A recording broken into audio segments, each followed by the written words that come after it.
out the woodwork on X as well. The Knights You should. Templars. I was just. Oh yeah, yeah. They have. They're popping up for sure. But I was just saying, they should make it this documentary. Like everybody has to watch it. Like every single person that exists or lives in society, they have to watch it. Yeah, definitely. And it's copyright free as well, so they can actually watch it anyway. That was actually pretty informative. That was actually, like you said, a lot of people could learn from that. I got another one we can watch. This one's called The Money That Mass. one, that one might be one of the better ones. Actually, if you could share that with me, that'd be great. Which, And which, also sometime if you could find that old video that I was talking about. which one is that? The one about talking about the pixel and the Oh, force yeah. field. Yeah, you want the links, do you? Yeah, Yeah, I'll send, what I'll do, I'll hunt them out. They're probably on my grok somewhere. I'll hunt them out, then I'll send them over to you. Have I ever yeah. Thanks, seen, man. have Appreciate it. have I ever seen this one, The Money Masters? Yeah, send me that one, but send the other one too. Yeah.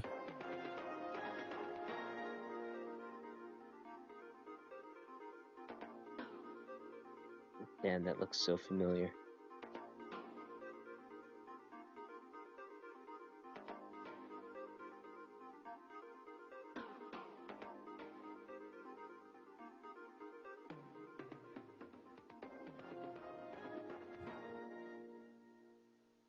How terrible the the What's graphics going and on shit in is. America today? Why are we over our heads in debt? Why can't the politicians bring debt under control? Why are so many people, often both parents now, working at low-paying, dead-end jobs and still making do with less? What's the future of the American economy and way of life? Why does the government tell us inflation is low when the buying power of our paychecks is declining at an alarming rate? Only a generation ago, bread was a quarter, and you could get a new car for $19.95.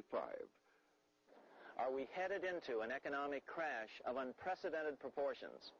One which will make the crash of 1929 and the Great Depression which followed look like a Sunday school picnic. If so, can we prevent it? And what can we do to protect our families? Reliable experts say a crash is coming.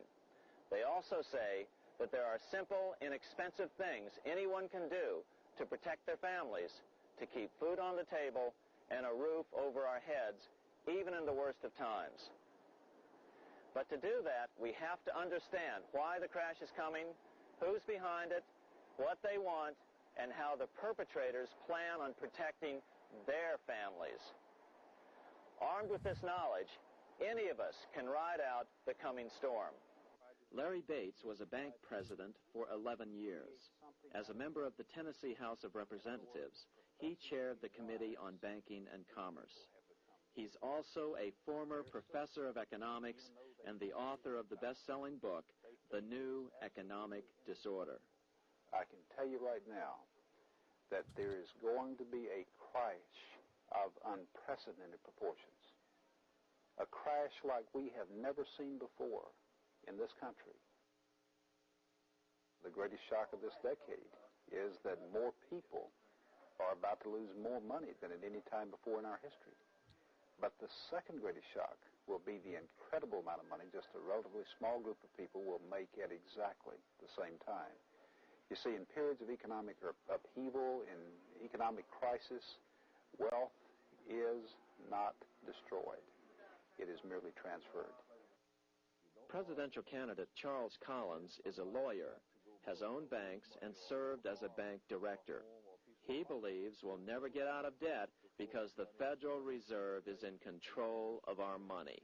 Right now, it's perpetuated by the Federal Reserve, making us borrow the money from them at interest to pay the interest that's already accumulated.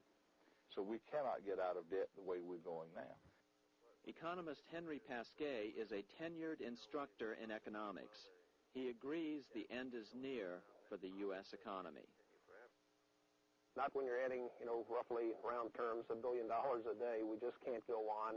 We had less than $1 trillion of national debt in 1980. Now it's approximately $5 trillion, 5 times greater in 15 years. It doesn't take a genius to realize that this just can't go on forever. The problem is that since 1864, we've had a debt-based banking system. All our money is based on government debt. We cannot extinguish government debt without extinguishing our money supply. That's why talk of paying off the national debt without reforming our banking system is an impossibility. That's why the solution does not lie in discussing the size of the national debt. Rather, it lies in reforming our banking system. This is the Federal Reserve headquarters in Washington. It sits on this very impressive address, right on Constitution Avenue, right across from the Lincoln Memorial. But is it federal? Is it really part of the United States government? Well, what we're about to show you is that there's nothing federal about the Federal Reserve, and there are no reserves. The name is a deception created back before the Federal Reserve Act was passed in 1913 to make Americans think that America's central bank operates in the public interest. The truth is that the Federal Reserve is a private bank owned by private stockholders and run purely for their private profit. That's exactly correct. The Fed is a privately owned for-profit corporation, which, again, has no reserves, at least no reserves available to back up the Federal Reserve notes, which is our common currency. Oh, absolutely. The Federal Reserve is neither federal and has doubtful reserves. It's a private bank that is owned by member banks. And it was chartered, Thank you for the follow, under the Bella. guise of deceit by an act of Congress in 1913. December the 23rd, 1913, when most members of the Congress had gone home for the holidays, the House of Representatives had passed the Federal Reserve Act of 1913, but it was having difficulty in getting out of the Senate. And most people had gone home. But one of the things that I used to make sure and check is when we had a recess in legislative circles, you want to make sure that you adjourn what is called sine die, without day. The Senate had not adjourned sine die, without day. It was still technically in session. So you had 3 members of the Senate, according to the Senate Journal, were present on that day, December 23rd, 1913, and they passed the Federal Reserve Act in the Senate on a unanimous consent voice vote. There was no objection. Had there been one person there to object and say and contest the absence of a quorum, then it would not have passed. If there's still any doubt whether the Federal Reserve is a part of the U.S. government, check your local telephone book. In most cities, it is not listed in the blue government pages. It is listed in the business white pages right next to Federal Express, another private company. But more directly, U.S. courts have ruled time and time again that the Fed is a private corporation. Why can't Congress do something about the Fed? Most members of Congress just don't understand the system, and the few who do are afraid to speak up. For example, initially, a veteran congressman from Chicago asked us if he could be interviewed for this video. However, both times our camera crew arrived at his office to do the interview, this was all we were able to film. The congressman never appeared and eventually decided he no longer wanted to participate. But a few others in Congress have been bolder over the years. Here are 3 quick examples. In 1923, Representative Charles A. Lindbergh, a Republican from Minnesota and father of the famed aviator Lucky Lindy, put it this way: the financial system has been turned over to the Federal Reserve Board. That board administers the finance system by authority of a purely profiteering group. The system is private, conducted for the sole purpose of obtaining the greatest possible profits from the use of other people's money. One of the most outspoken critics in Congress of the Fed was the former chairman of the House Banking and Currency Committee during the Great Depression years.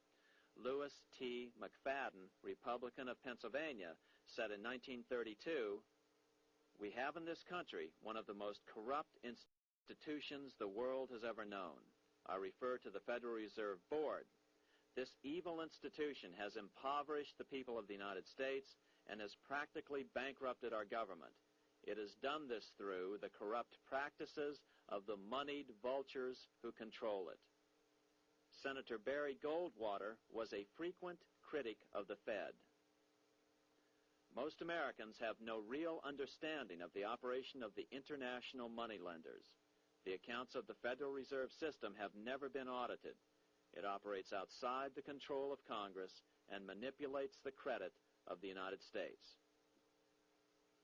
The Federal Reserve really, even though it is not part of the federal government, it is more powerful than the federal government. It's more powerful than the president, the Congress, and the courts. Now, a lot of people challenge me on that, but let me prove my case. The Federal Reserve determines what the average person's car payment is going to be, what their house payment is going to be, and whether they have a job or not. And I submit to you that that's total control. And the Federal Reserve is the largest single creditor of the United States government. What does Proverbs tell us? The borrower is servant to the lender.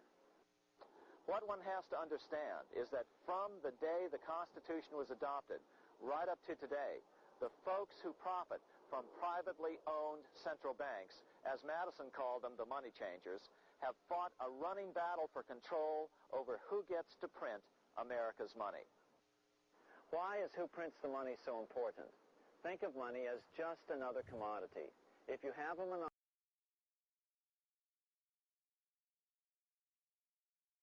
If you follow the money, then you've gotta take it on board, haven't you?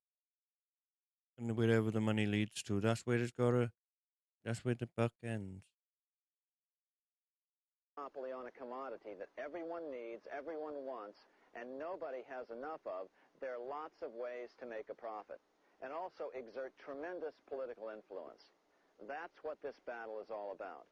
Throughout the history of the United States, the money power has gone back and forth between Congress and some sort of privately owned central bank. The Founding Fathers knew the evils of a privately owned central bank. First of all, they had seen how the privately owned British central bank, the Bank of England, had run up the British national debt to such an extent that Parliament had been forced to place unfair taxes on the American colonies. How long do you reckon it's gone on for?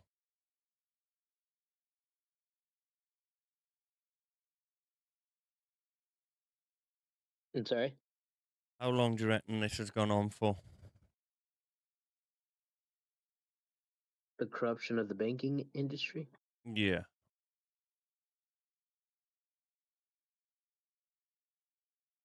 Well, the Federal Reserve was created in the early 1900s. So just something to consider. As far as we know it, the early 1900s. Because the federal dollar, but the greenbacks were introduced before that. So I don't know, it's debatable, because it could go further than Federal Reserve, but I think a good introduction is the Federal Reserve, the creation of the Federal Reserve. So, when money gets privatized, that's when things get sketchy. So, I mean, to introduce a new monetary system, which would it would have to require some kind of uprising. Hopefully, it would be nonviolent, but yeah, if you could do that and then overthrow any kind of federal government and make statehood like basically run their own countries, but you still have, a federal army. You just have the army and the air force, etc., exist, but they exist in the statehood. They don't exist federally, if that makes sense. Yeah. Yeah, it does. In fact, as we'll see later, Ben Franklin claimed that this was the real cause of the American Revolution. Most of the Founding Fathers realized the potential dangers of banking and feared bankers' accumulation of wealth and power. Jefferson put it this way: I sincerely believe that banking institutions are more dangerous to our liberties than standing armies. The issuing power should be taken from the banks and restored to the people to whom it properly belongs. That succinct statement of Jefferson is, in fact, the solution to all our economic problems today. It bears repeating. The issuing power should be taken from the banks and restored to the people to whom it properly belongs. James Madison, the main author of the Constitution, agreed. Interestingly, he called those behind the central bank scheme money changers. Madison strongly criticized their actions. History records that the money changers have used every form of abuse, intrigue, deceit, and violent means possible to maintain their control over governments by controlling money and its issuance. The battle over who gets to issue our money has been the pivotal issue throughout the history of the United States. Wars are fought over it, depressions are caused to acquire it. Yet after World War I, this battle was rarely mentioned in newspapers or history books. Why? By World War I, the money changers, with their dominant I've pressed wealth, the wrong. had I've seized unplugged my control screen. of most of the nation's press. Throughout U.S. history, this battle over who gets the power to issue our money has raged. Uh-oh. In fact, it's changed hands back and forth 8 times since 1764. Yet this fact has virtually vanished from public view for over 3 It's like you generations trolled yourself. behind a smokescreen emitted by Fed cheerleaders in the media. Until we stop talking about deficits and government spending and start talking about who controls how much money we have, it's all just a big shell game, a complete and utter deception. It won't matter if you There we pass go. an ironclad amendment to the Constitution mandating a balanced budget. Our situation is only going to get worse until we root out the cause at its source. What's the solution for our national problem? First of all, education. That's what this video presentation is all about. But secondly, we must act. We must take back the power to issue our own money. Issuing our own money is not... How would you suggest doing that? Issuing your own money, getting back to a general public based world instead of like the elite based world.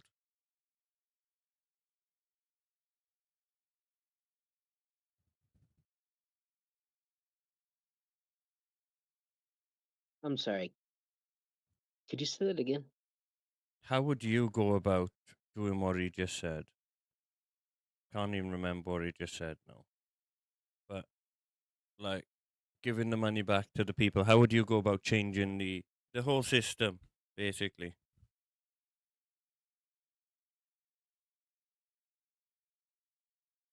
Well, what's happening is we keep stretching the debt ceiling. We already owe however many billion or trillion. So, I mean, that system, we have to let go of it at some time, and we have to just default on that monetary system. So basically, it's kind of like what do you call it? Going default in real life. It's kind of like going bankrupt, I guess. So basically, you bankrupt the monetary system. You bail out the money system. First you have to bankrupt it, and then you have to bail it out, and then that's when you create the new monetary system. Do you think Bitcoin is part of that in the modern, like in this day and age? Do you reckon Bitcoin's going to be part of that transformation? They want it to, because that's where you track. There's a footprint for the Bitcoin. You can always find who bought the Bitcoin, when, and where. So that's how they want to get us. They want to track every move. That's a part of the bio-digital convergence. Honestly, is Bitcoin. So yes, they do want to make Bitcoin a part of the new currency, but I don't know. It's really depends. Like, timelines have already shifted, right? Some people are still living in a 3D, and some people are living way past it. So we live on two different timelines, both at the same time. You're either gonna have people adapting or dying, and um, that's kind of what this mentality is. Is like you have to completely default, aka bankrupt the money that's already owed. To bring it down before you can build it back up. Yes. Yes. I'm from outer space. I got dookie in the night, I got ticking in my brain. And that reminds me of that song. I've been far away. I'm illuminating. That song. Do you know what that song that is? we, we can play that song if you want. I've been waiting a long time. I'll play it now once. Oh, jeez. A commercial break here on Genie Talks. And I probably will get copyrighted. I'm banned from TikTok officially. I'm streaming anyway. I'm allowed to post. I should have known that stream was going to be too much for TikTok. I didn't even do anything. Like, considering what I am like. Ready? Here we go. This Here is we the go. song. Dave's just used Oh, a Muslim that confused.com. thinks for himself. So the thought of car Banned. insurance no longer weighs him down. I don't want this. I don't think I said anything untoward, to be honest with you. Insurance feels better when you've just used confused. And I don't think.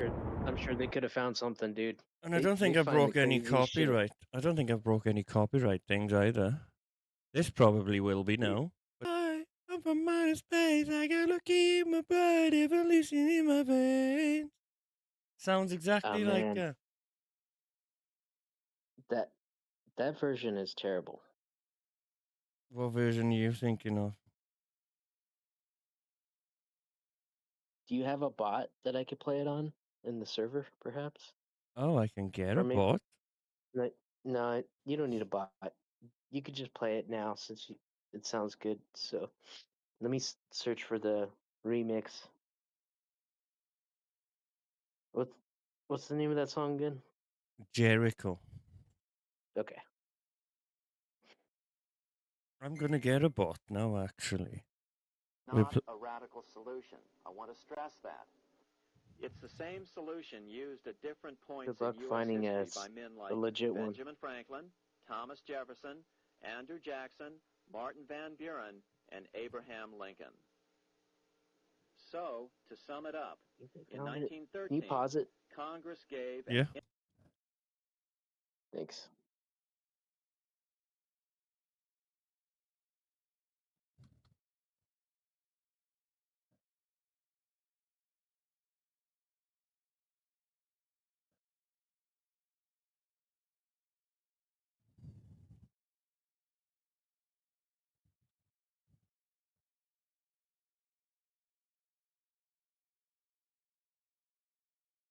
Okay, we found it. I'm gonna post it. Where do you want me to post it in your server? Just put it in the chat, in this chat.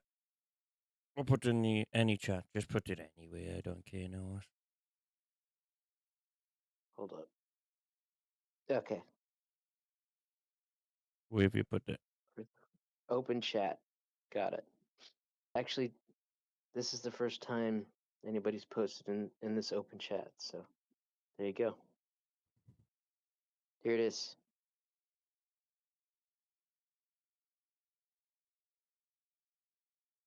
I can't see it. Where have you when you click on when you click on live now, you gotta go to open chat. In the show chat, yeah, there's nothing in there. Really? Okay, I'll just send it via I've just direct message. I've just put something in there. I don't know if you've seen me put something in there. Has it come up on yours? I don't think so. Here. There you go. Well, then now I got it. Here we go. Pay with Klarna everywhere. One card, 2 ways to pay. Sign up now. When life gives you... Can you see it? Yep. There we go.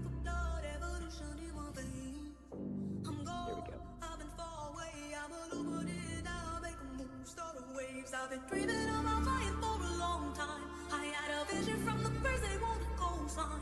Artificially intelligent way. I'm your future, past and present, I'm a fine line. Yeah, I'm a missing link. I'm an illusion, I'm not really here, I'm an intrusion. I don't need gravity, I just need growth. Oh, when I go with the roof, we crumble. I will never ever fall, never stumble. And I don't need to be humble. I walk like to let it go, crumble. This is a good one.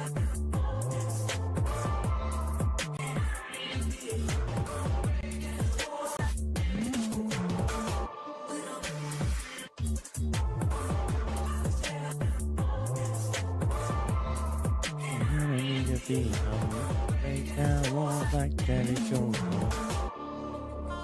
I'm from outer space, I got Milky Way for blood, evolution in my veins. I'm gone, I've been far away, I'm illuminated now, make a move, start a waves. I've been dreaming about flying for a long time. I had a vision from the birds, they want a coastline. Artificially intelligent way. I'm your future, past and present, I'm a fine line. Yeah, I'm a missing link. I'm this illusion, I am not really here, I'm an intrusion. I don't need gravity, I just need growth. Oh. When I move, it's in a quick rumble. I will never ever fall, never stumble. And I don't need to be humble. Break down walls like there is no crumble. When I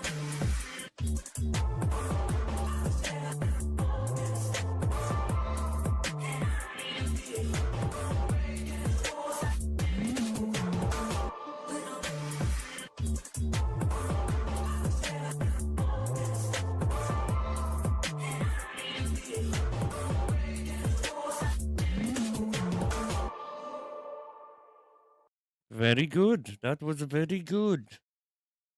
Here's a song. I've used that song on so many different clips.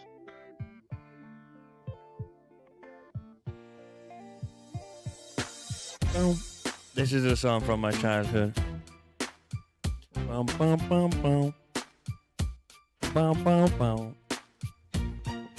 What's wrong with the world, mama? People living like ain't got no mamas. I think the whole world's addicted to the drama, only attracted to things that'll bring a trauma. Overseas, yeah, we're trying to stop terrorism, but we still got terrorists here living in the USA, the big CIA, the Bloods and the Crips and the KKK. But if you only have love for your own race, and then you only leave space to discriminate, and to discriminate only generates hate.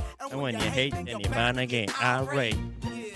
Man, this is what you demonstrate. And that's exactly how anger works and operates. You just gotta have love just to set us straight. Take control of your mind and meditate. Let your soul gravitate to the love. People killing, people dying, children hurt and you hear them crying. Can you practice what you preach? And would you turn the other cheek? Father, Father, Father, help us, seems to guide us from above. People got me questioning, where is the love? Where is the love? Where is the love? Where is the love, the love, the love? It just ain't the same. New days are strange. If love and peace are strong, why does love that don't belong? Naked dropping bombs, chemical gases filling lungs of little ones with ongoing suffering. As the youth are young, so ask yourself, is the loving really gone? So I can ask myself, really what is going wrong with this world that we living in? People keep on making wrong decisions, only not respecting each other. No, brother. A war's going on, but the reason's undercover. The truth is kept secret. It's swept under the rug. If you never know truth, then you never know love. Where's the love, yo?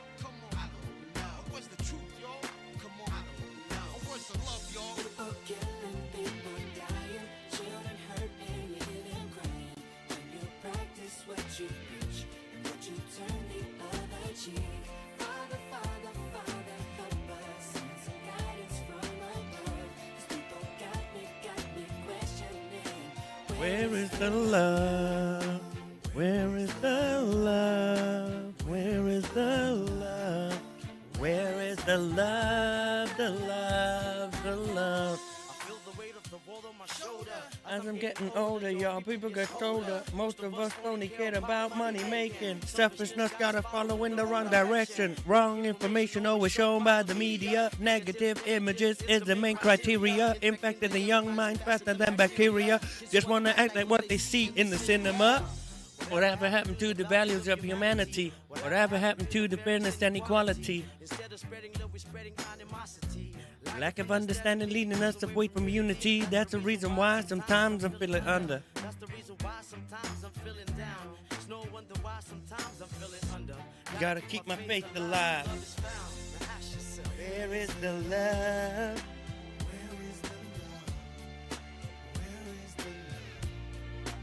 Where is the love? Father, Father, Father, help us.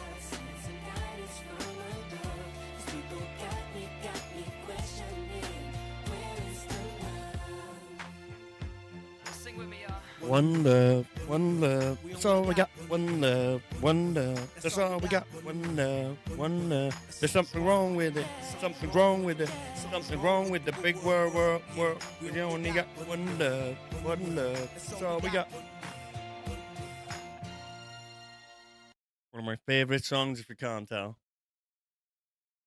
Never would have guessed.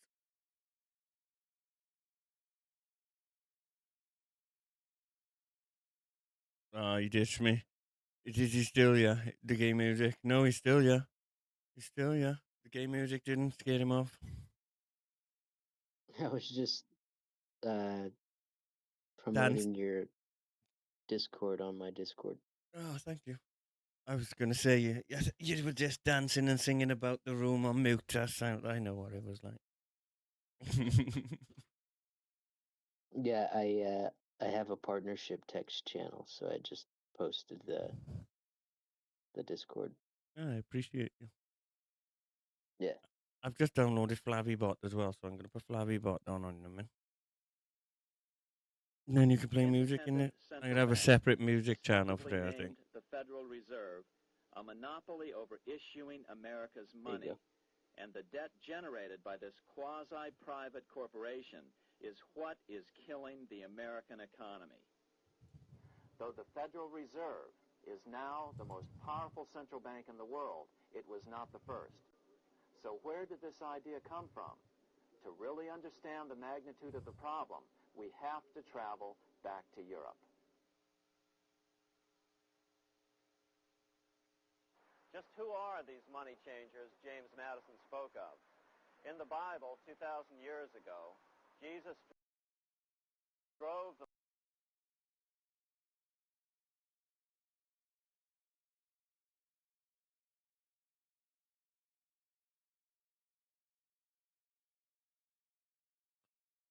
I love it when it doesn't work.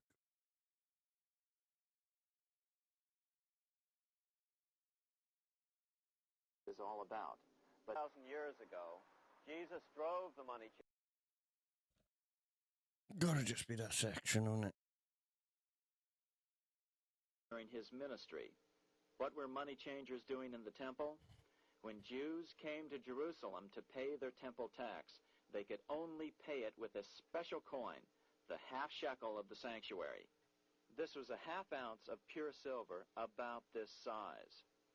It was the only coin around at that time which was pure silver and of assured weight without the image of a pagan emperor. Therefore, to Jews, the half shekel was the only coin acceptable to God. But these coins were not plentiful. The money changers had cornered the market on them. Then they raised the price, just like any other commodity, to whatever the market would bear. In other words, money changers were making exorbitant profits because they held a virtual monopoly on money. The Jews had to pay whatever they demanded.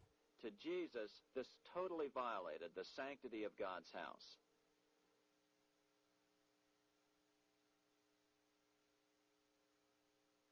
But the money-changing scam did not originate in Jesus' day. 200 years before Christ, Rome was having trouble with money changers. Two early Roman emperors had tried to diminish the power of the money changers by reforming usury laws and limiting land ownership to 500 acres.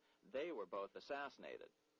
In 48 BC, Julius Caesar took back the power to coin money from the money changers and minted coins for the benefit of all. With this new, plentiful supply of money, he built great... It always starts off with a good idea, doesn't it? And then it gets corrupt. Like, that's a good idea, money for all. And then somewhere along that line, it gets corrupt. Public works projects. By making money plentiful, Caesar won the love of the common man. But the money changers hated him. Some believe this was an important factor in Caesar's assassination. One thing is for sure, with the death of Caesar came the demise of plentiful money in Rome. Taxes increased, as did corruption. Just as in the case of America today, usury and debased coin became the rule. Eventually, the Roman money supply was reduced by 90%. As a result, the common people lost their lands and their homes, just as is about to happen soon in America. With the demise of plentiful money, the masses lost confidence in the Roman government and refused to support it. Rome plunged into the gloom of the Dark Ages.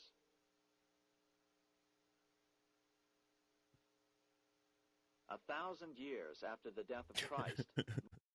What was with that gay photo? I missed it. To the gloom of the Why Dark do they always have weird gay photos and shit? 1,000 years. This one? Yeah, what's that all about? Who is that? Screenshot the photo and send it to me.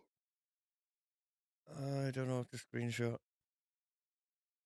There should be on the keyboard a screenshot. Print screen. I think I've done it. Yeah, printed the screen. All right, now send that to me in a message. Who is that? It can't be Jesus, surely. They can't depict Jesus in weird ways like that. After the death of Christ, Well, they probably money do. changers, those who loan out and manipulate the quantity of money, were active in medieval England. In fact, they were so active that acting together, they could manipulate the entire English economy. These were not bankers per se. The money changers generally were the goldsmiths. They were the first bankers because they started keeping other people's gold for safekeeping in their vaults. The first paper money was merely a receipt for gold left at the goldsmith. Paper money caught on because it was more convenient than carrying around a lot of heavy gold and silver coins.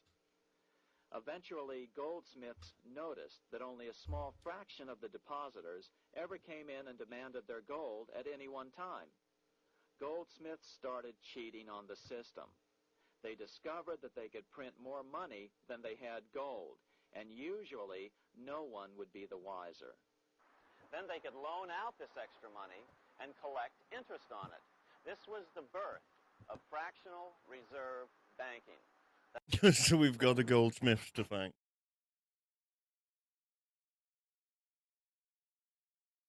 That is loaning out many times more money than you have assets on deposit.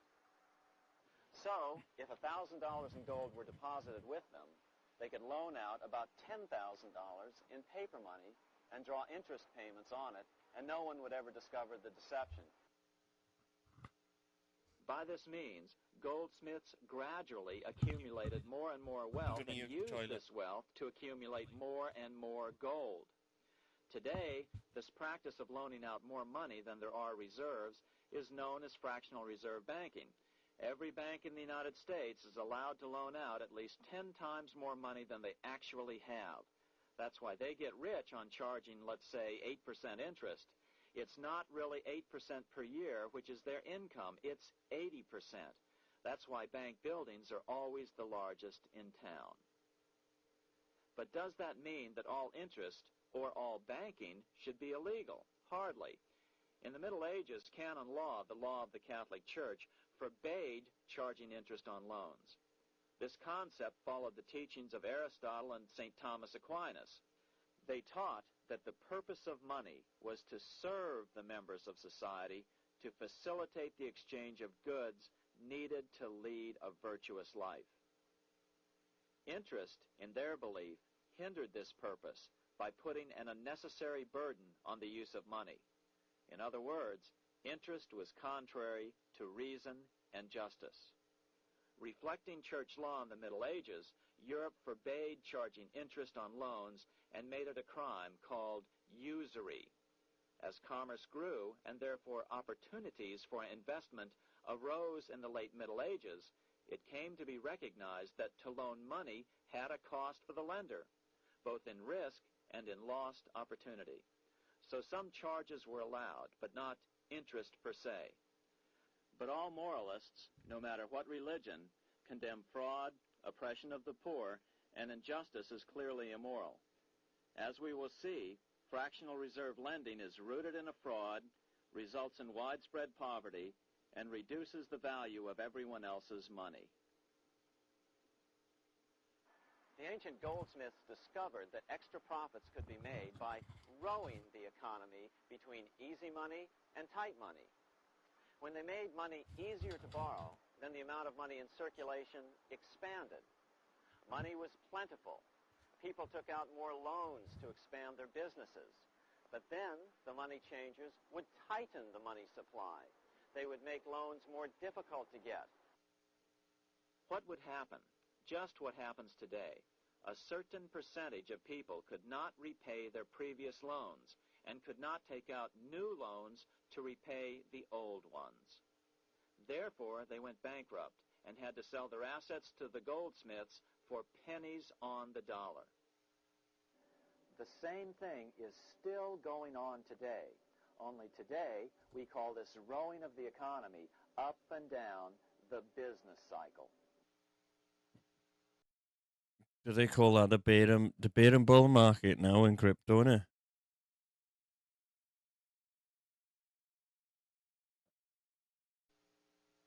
Like Julius Caesar, King Henry I of England finally resolved to take the money power away from the goldsmiths about 1100 AD.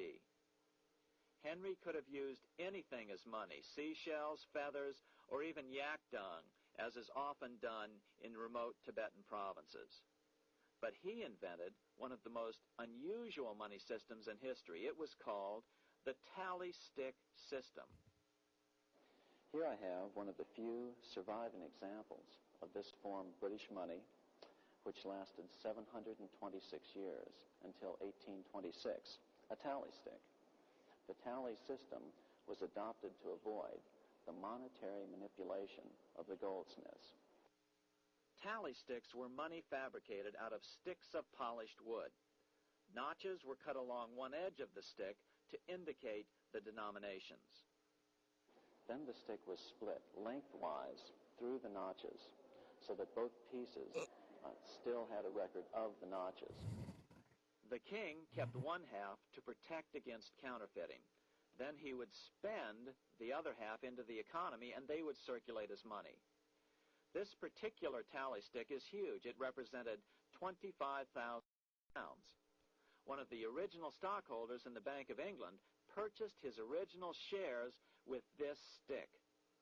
In other words, he bought shares in the world's richest and most powerful corporation with a stick of wood. It's ironic that after its formation in 1694, the Bank of England attacked the tally stick system because it was money outside the power of the money changers, just as King Henry had wanted it to be. Why do people accept sticks of wood for money? That's a great question. Throughout history, people traded anything they thought had value and used as money. You see, the secret is that money is only what people agree on to use as money. What's our paper money today? It's really just paper. But here's the trick. King Henry ordered that tally sticks had to be used to pay the king's taxes. This built-in demand for tally sticks immediately made them circulate and be accepted as money. And they worked well.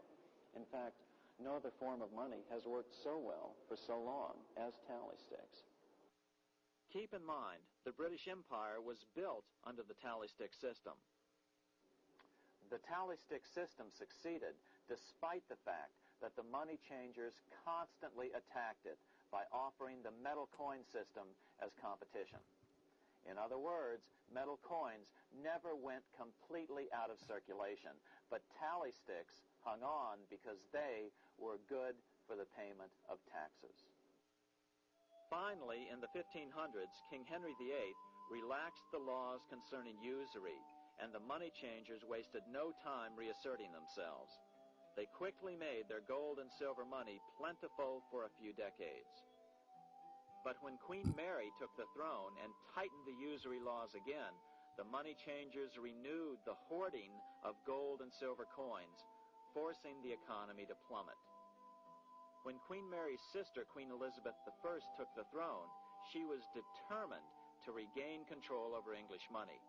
Her solution was to issue gold and silver coins from the public treasury and take the control over the money supply away from the money changers.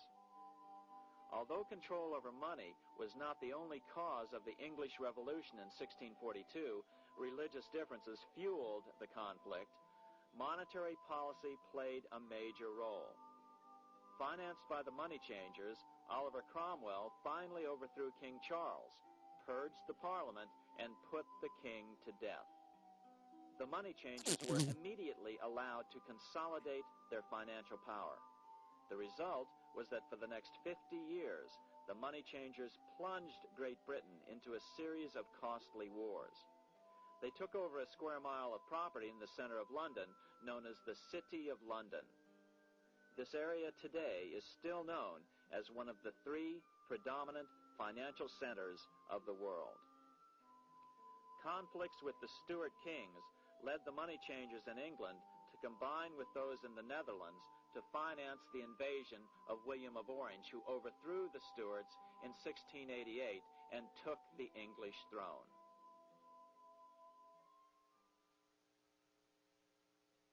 By the end of the 1600s, England was in financial ruin. 50 years of more or less continuous wars with France and Holland had exhausted her. Frantic government officials met with the money changers to beg for the loans necessary to pursue their political purposes. The price was high: a government-sanctioned, privately owned bank which could issue money created out of nothing. It was to be the modern world's first privately owned central bank, the Bank of England. Although it was deceptively called the Bank of England to make the general population think it was part of the government, it was not. Like any other private corporation, the Bank of England sold shares to get started. The investors, whose names were never revealed, were supposed to put up 1.25 million British pounds in gold coin to buy their shares in the bank, but only 750,000 pounds was ever received. Despite that, the bank was duly chartered in 1694 and started out in the business of loaning out several times the money it supposedly had in reserves, all at interest. In exchange, the new bank would loan British politicians as much of the new currency as they wanted, as long as they secured the debt by direct taxation of the British people. So, legalization of the Bank of England amounted to nothing less than legal counterfeiting of a national currency for private gain. Unfortunately, nearly every nation now has a privately controlled central bank using the Bank of England as the basic model. Such is the power of these central banks that they soon take total control over a nation's economy. It soon amounts to nothing but a plutocracy ruled by the rich. It would be like putting control of the army in the hands of the mafia. The danger of tyranny would be extreme. Yes, we need central banks. No, we do not need them in private hands. The central bank scam is really a hidden tax. The nation sells bonds to the central bank to pay for things it does not have the political will to raise taxes to pay for. But the bonds are purchased with money the central bank creates out of nothing. More money in circulation makes your money worth less. The government gets as much money as it needs, and the people pay for it in inflation. The beauty of the plan is that not one person in 1,000 can figure it out because it's usually hidden behind complex-sounding economics gibberish. With the formation of the Bank of England, the nation was soon awash in money. Prices throughout the country doubled. Massive loans were granted for just about any wild scheme. One venture proposed to drain the Red Sea to recover gold supposedly lost when the Egyptian army drowned pursuing Moses and the Israelites. Do you reckon they found that money yet? Do you reckon they found that gold yet? By 1698, government debt grew from the initial 1.25 million pounds to 16 million pounds. Naturally, taxes were increased and then increased again to pay for all of this. With the British money supply firmly in their grip, the British economy began a wild roller coaster series of booms and depressions, exactly the sort of thing a central bank claims it is determined to prevent. There are two things which I think are intrinsic not just to the Bank of England, but to central banking generally. The first is an involvement in the formulation of monetary policy with the specific objective of achieving monetary stability. However, since the Bank of England took control, the British pound has rarely been stable. Now let's take a look at the role of the Rothschild family, the family said to be the wealthiest in the world.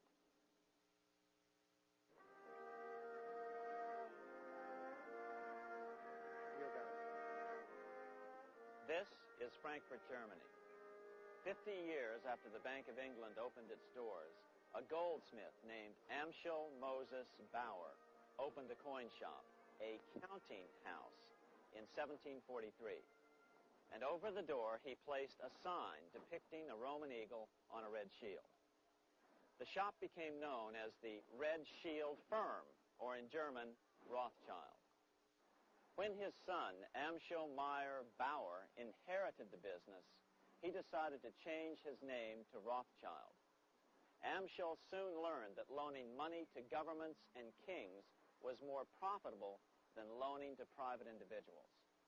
Not only were the loans bigger, but they were secured by the nation's taxes. Mayer Rothschild had 5 sons. He trained them all in the skills of money creation, then sent them out to the major capitals of Europe to open branch offices of the family banking business. His first son, Amschel Meyer, stayed in Frankfurt to mind the hometown bank. His second son, Solomon, was sent to Vienna. His third son, Nathan, I think I've seen this. Was clearly the most clever. He was sent to London at age 21 in 1798, 100 years after the founding of the Bank of England. His fourth son, Karl, went to Naples, and his fifth son, Jacob, went to Paris. In 1785, Mayor Amschel moved his entire family to this larger house, a 5-story dwelling he shared with the Schiff family. This house was known as the Green Shield. The Rothschilds and the Schiffs would play a central role in the rest of European financial history. I think I have got a better series for us to watch called Discovering Psychology.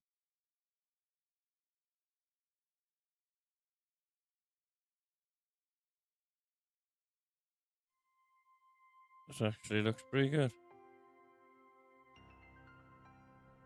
Annenberg Media.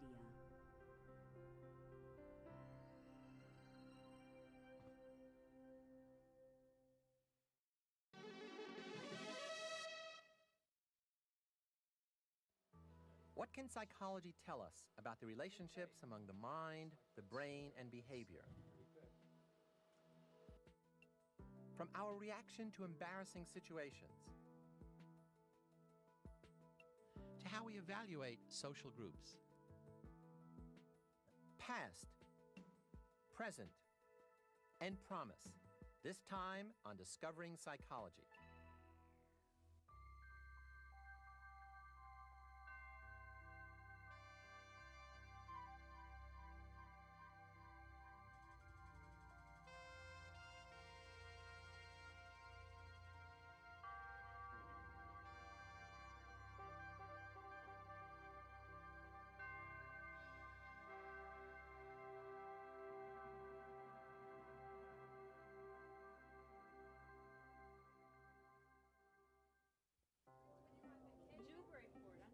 What makes us similar to other people, and yet so uniquely different?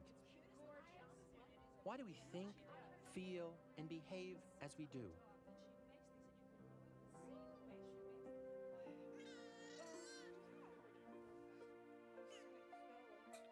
Are we molded more by heredity or shaped by experience?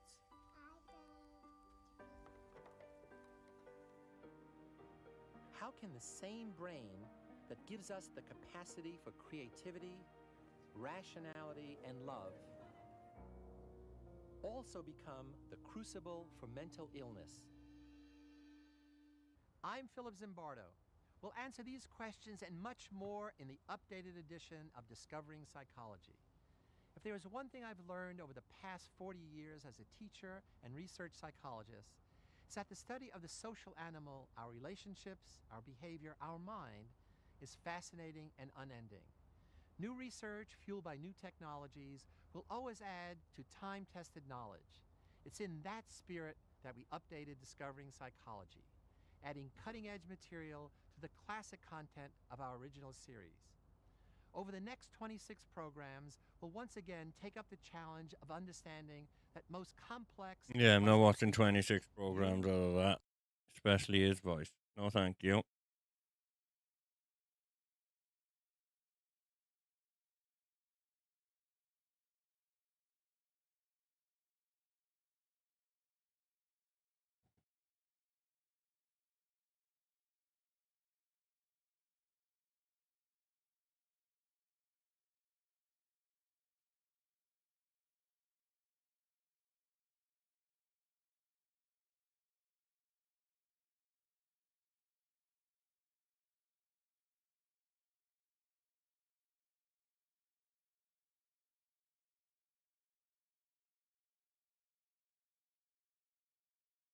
Now I gotta find one. Just browse the my runs broadcasting. Oh my! You're always keeping it in the family now, innit? Online that for everybody to kind of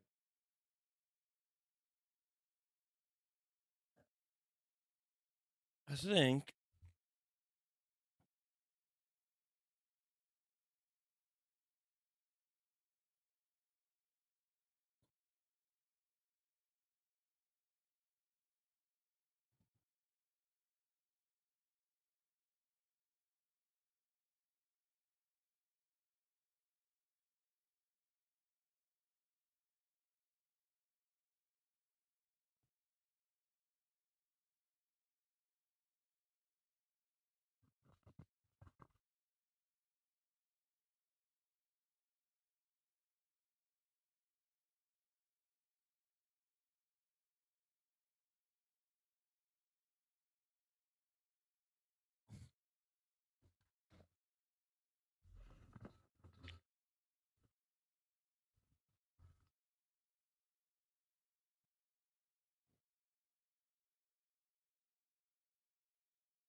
I'm just looking for some.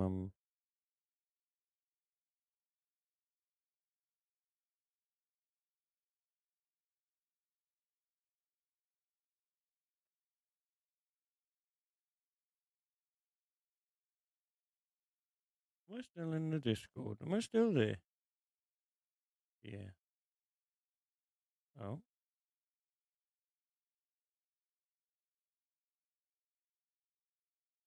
That's why Noah isn't there anymore.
Oh, here's one. The Secret Land, it's called.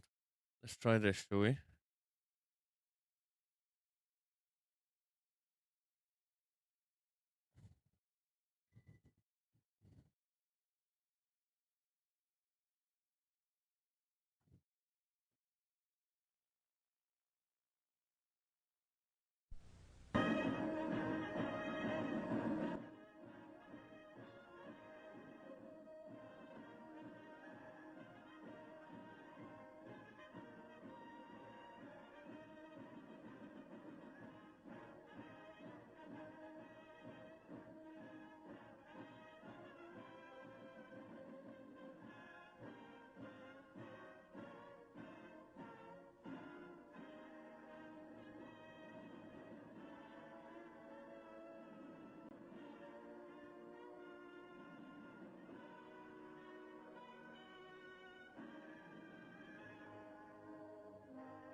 Robert Montgomery speaking. From the nation's capital has come a new epic of American courage and sacrifice, America's greatest adventure in polar exploration. This is a tale of men and of their willingness to endure hardship and risk life above and beyond the call of duty in the service of country and humanity. For brevity, the sequence of events has occasionally been rearranged. The President's Cabinet approved the expedition. As Secretary of the Navy, James V. Forrestal explains the reasons for the enterprise. There is only one untouched reservoir of raw materials left in the world, and that's in the region known as Antarctica, an area larger than the combined area of the United States and Europe. The American government is sending a naval expedition to that region.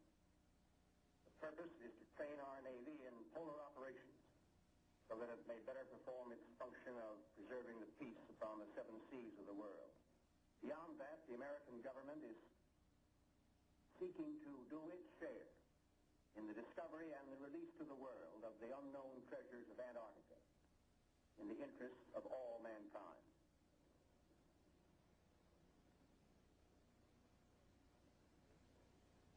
Thumbs up to this, gentlemen. The Secretary has approved our plans, confirming you, Admiral Byrd, as the officer in charge of the expedition, and you, Admiral Cruzen, as the task force commander. And we get everything we need. That makes Operation High Jump the greatest polar expedition in history. Admiral, time is going to be our greatest handicap. By the time we get through this very difficult ice pack, the summer will have ended and the fall will have set in. Never before has anyone attempted to take a fleet of thin-skinned steel ships through 300 miles or more of crushing ice pack. I have great faith in your skill, courage, and determination. Now, gentlemen. Admiral Nimitz reviews the operations plan. The expedition will comprise 3 groups: a central land plane group to explore the interior from Little America, and 2 seaplane groups, the eastern to map that half of the continental shoreline, and the western to map the opposite coast of Antarctica. After the original orders have been issued, 3 months of planning are needed to organize the giant venture. This is Robert Taylor speaking. At the world's greatest naval base, Norfolk, Virginia, ships of the Central and Eastern groups are loading. The flagship, Mount Olympus, equipped with powerful radio and radar, will serve as the leader's voice of command. Admirals Byrd and Cruzen come aboard to check staff preparations, food, fuel, and clothing for 4,000 men. Byrd greets staff officers who have fitted out the expedition. Not a few vessels, but a fleet. Officers and men, not hundreds, but thousands, and pilots by the score. The Chief of Staff, Captain Quackenbush, calls up the fleet's youngest recruits to meet the admirals, who name them Running Jump and High Jump.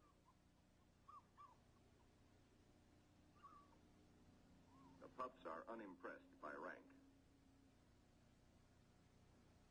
Running Jump and High Jump are first arrivals from the Chinook kennels at Wanalancet, New Hampshire, where sailors are learning the art of navigating dog sleds. Everything happens to sailors. But soon they come to understand and to love the Huskies. They watch their dogs carefully to see that they have enough to drink and enough to eat, and always at the right time. Dog Watch Blue Jackets practice the patient care that will keep the dogs in prime form. Not only food, daily attention to their eyes so that they may not suffer the dreaded Arctic snow blindness, and the inevitable vitamin pills that even dogs can't escape these days of ABCD health. The boys learn all the tricks. Tickling of the throat and a pat on the nose gets the pills down. The dog sleds are the small boats of the Antarctic. Each carries 600 pounds, with 10 dogs hauling. Each dog's harness is tailor-made, carefully fitted to avoid the chafing that has been fatal to many a sled dog at below zero temperatures. The Husky's paws are equally important. There are canine snowshoes, precisely notched for the pulling claws. In cut-down auto chassis, the sailor drivers finish training. Huskies so often have meant life itself to Admiral Byrd that he calls them his Antarctic Life Insurance Company. From Norfolk, Admiral Cruzen sails aboard the Mount Olympus. His crews are a cross-section of the country's manhood. Admiral Byrd will follow later in the carrier Philippine Sea. The Coast Guard icebreaker, North Wind, powerful plow horse of the expedition, backs out. The seaplane tender Pine Island is first to stand out to sea. Steaming south via the Panama Canal, the fleet must cover 12,000 miles to reach Antarctica. At the 100th meridian west, the groups are to separate, and the central group proceed to a rendezvous point at Scott Island. This is Van Heflin speaking. Sailing day at Santiago finds the Western Group helicopters practicing final pinpoint landings on the newly installed helicopter flight deck of the seaplane tender Currituck. They are to serve as eyes of the fleet when it buffets through the pack ice, and when need be, to go on rescue missions. For exploration, 3 Martin Mariners, called PBMs, with a flight range of 3,000 miles, are spotted aboard the Currituck. Ships of the Western Group will proceed 10,000 miles south to the Balleny Islands, 860 miles to the west of Little America. Aboard the Mount Olympus, now heading south in the Pacific, Admiral Cruzen gives a traditional command, and up goes a strange flag. The Jolly Roger, signifying the crossing of the equator and authorizing the ancient shenanigans of the sea, whereby all landlubbers are painfully presented at King Neptune's court. The veteran shellbacks copperplate the pollywog's interiors with a mixture of cylinder oil and chewing tobacco. Next, the pollywog's must kiss the bosun's belly, the only kiss they'll have for many a long month.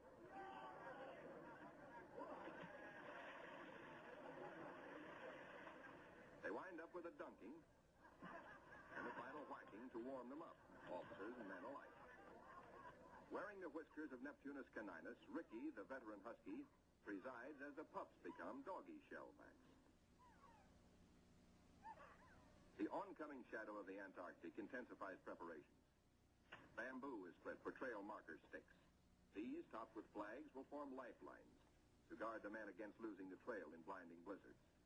Small details, but vitally important in the wilderness of ice. The dogs are inoculated against infection. Now the serious business of the sea takes over.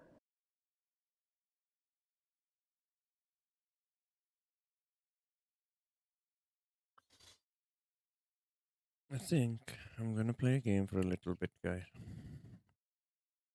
No, that's not what one of you want to see or hear. But I don't give a shit. That's what I'm gonna be doing.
I am dog shit at this game, though.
I couldn't hear the sound. If you haven't noticed, I have got the attention span of a squirrel, or that dog off up that says squirrel. So you will notice that I do get bored a lot, but I don't give a shit. We're trying to get gold. We are trying to get to gold. We are silver 1. And if there's anyone on that wants to try and help me get to gold, feel free to jump on and grind with me.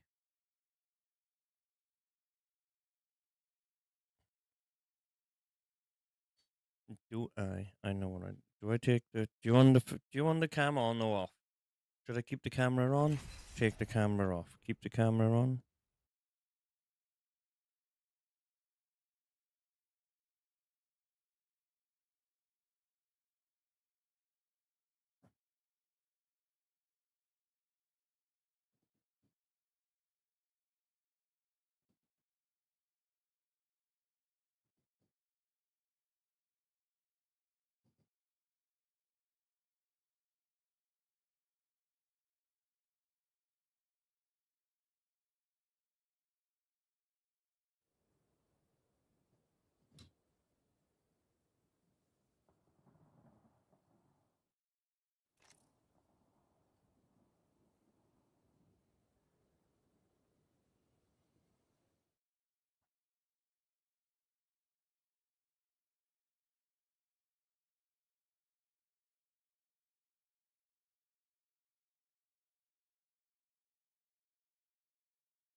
Cheers, man.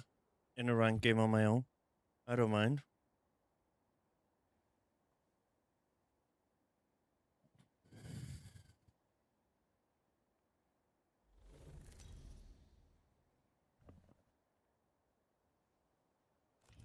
This is your champion.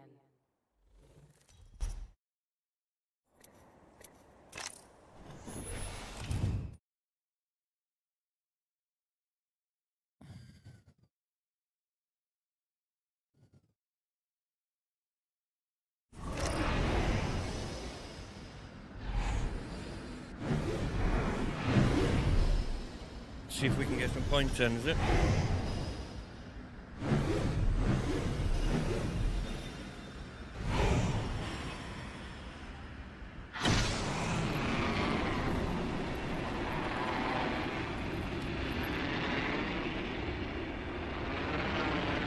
I don't think many people are going to come here. I hope not. Attention. First blood. No.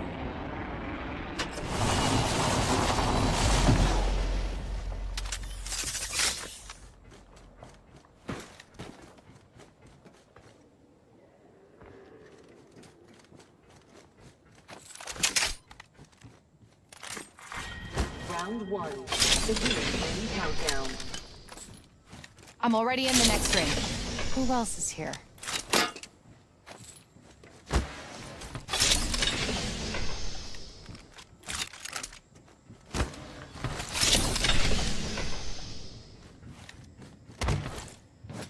Statistically, I'm supposed to find better loot here. I never do, though. Moving to Echo for a better angle.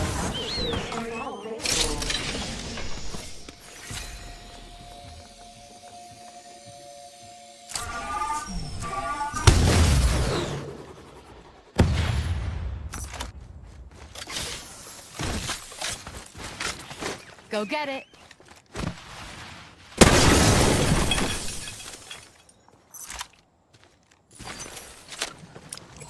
Echo's picked a sweet angle. Moving.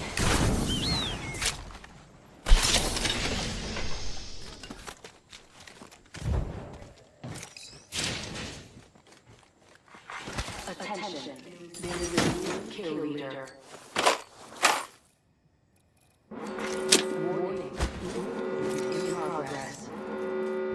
Rest your wings, Echo. We're in the next ring.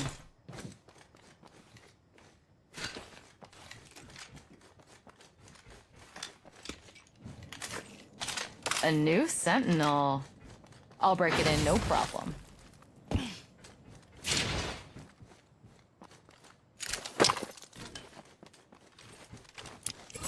Taking a new angle.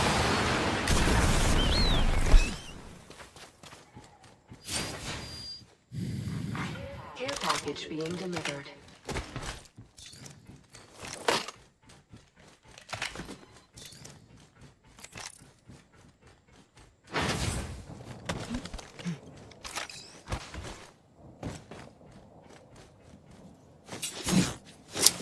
Area's marked on the map. This'll be easy. Let's hunt over, prey over there. Don't spook them. Echo's picked a sweet angle. Moving.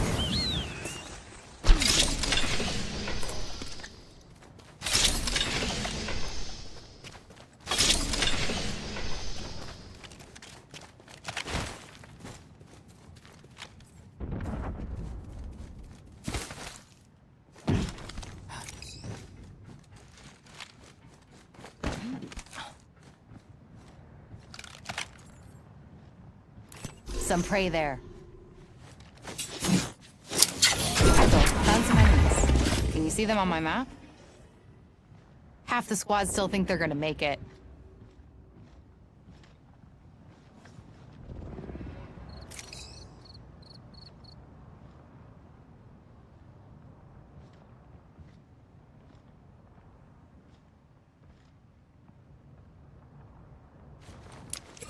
Echo's got an angle.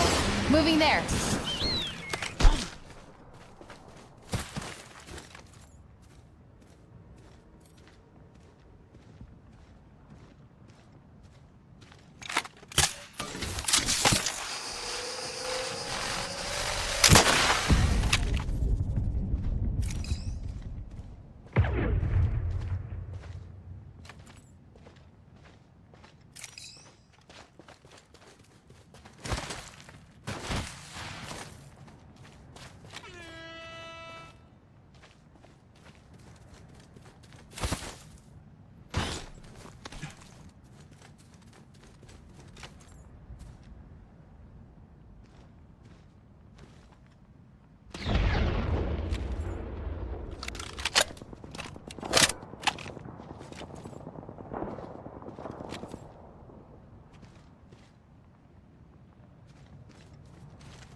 Trying to get into the plus.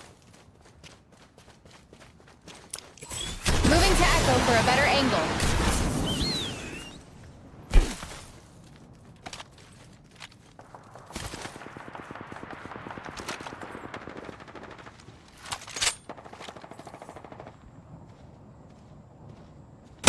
Got a tag on him. I wouldn't hit the prey. Need a new angle on this. Champion eliminated. Go there.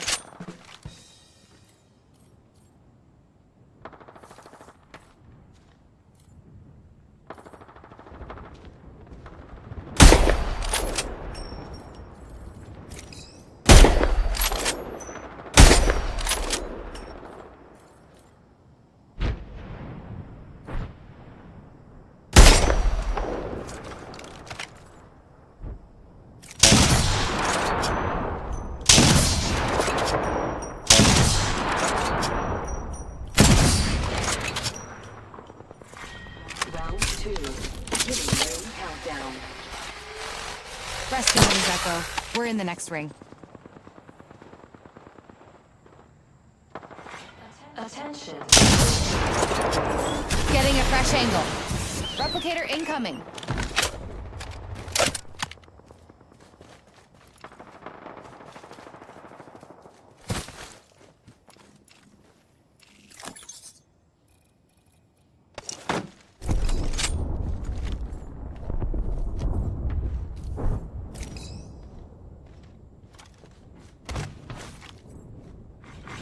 New kill leader appointed.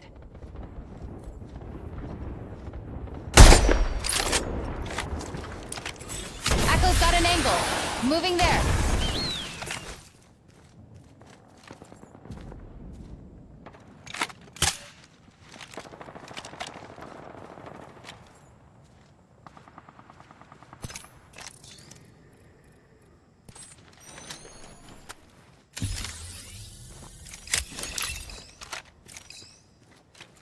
I'm going that way. Come if you want.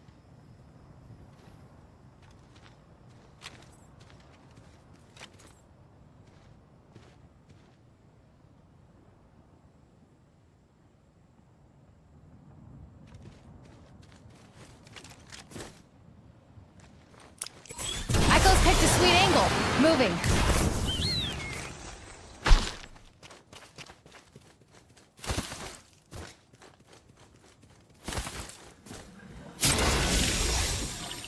I leveled up. Better upgrade now. I could be dead later. I've grabbed my upgrade, team people. Let's go there. Taking a new angle.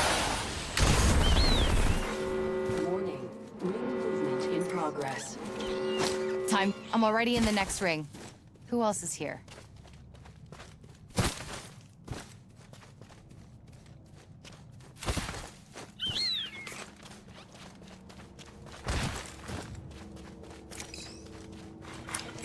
Echo's picked a sweet angle. Moving.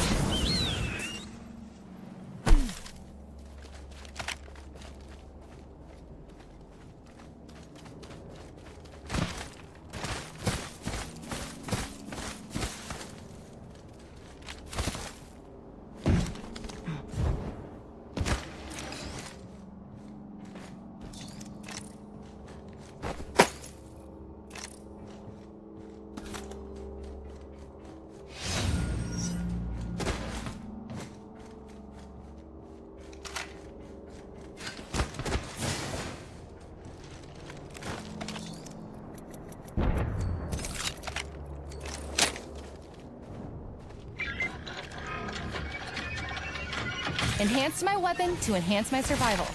See, Mom? I learned.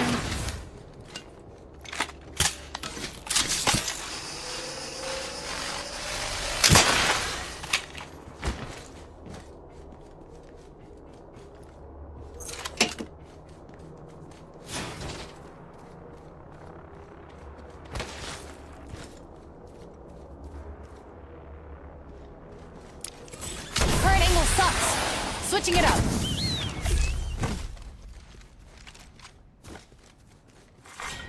Round 3. Beginning ring countdown. Let's go there.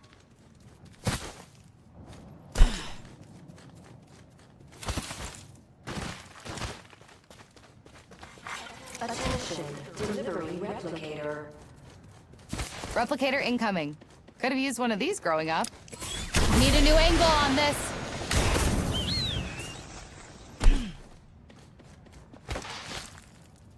I've got a minute and the ring's close by.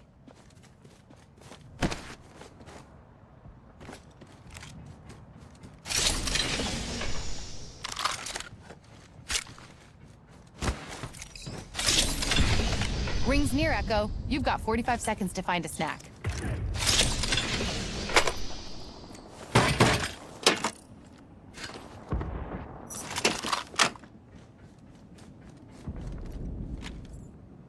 "30 seconds left. Should get to the ring and hunker down."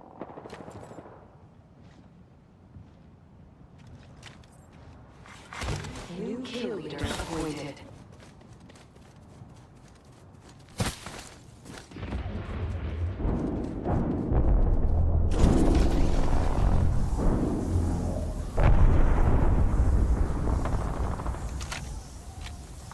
Two enemy squads left. I'm not getting killed now. In progress. Rest your wings, Echo. Attention. We're in the next ring. Delivering care package. Frag out! Frag out!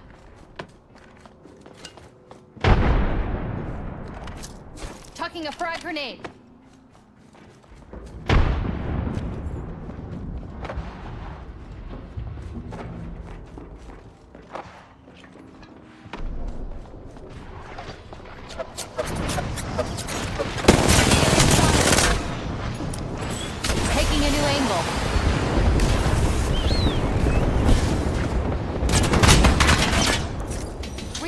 shields. Round 4. Beginning ring countdown.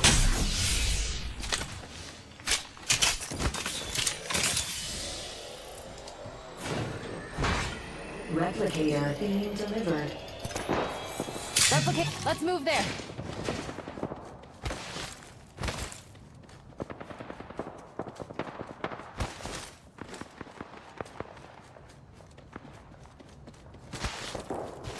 I've got a minute and the ring's close. Lots of time to find a perch. Getting a fresh angle.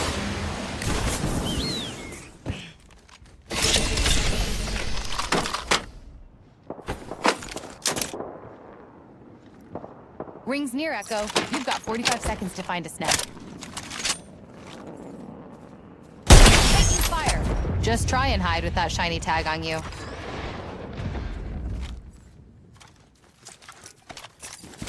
Recharging shields. 30 seconds and we're almost to the ring, Echo.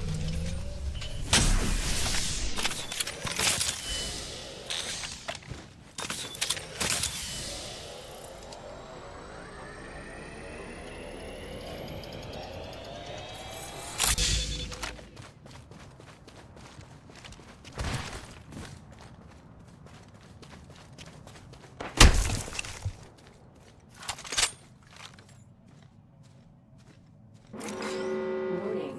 Ring closing.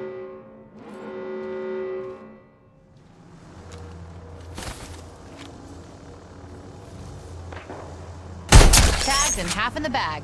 I wounded the prey. Just try and hide with that shiny tag on you. Getting shot at. Prey's been hit. Recharging my shields.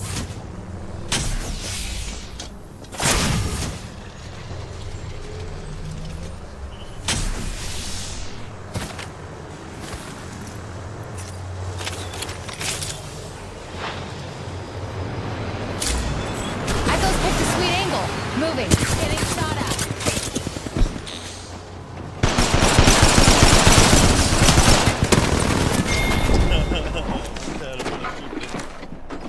I told you. That's it though.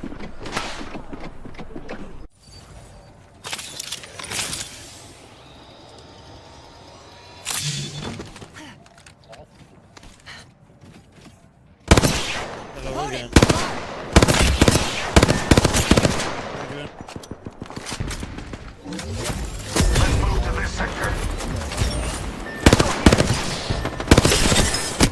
I'm just chilling, playing Apex. I'm talking the Donald. Not today, Kapatid. We got people depending on you. What's he saying now? Why has he started a war? Yeah, that's the first question I asked him.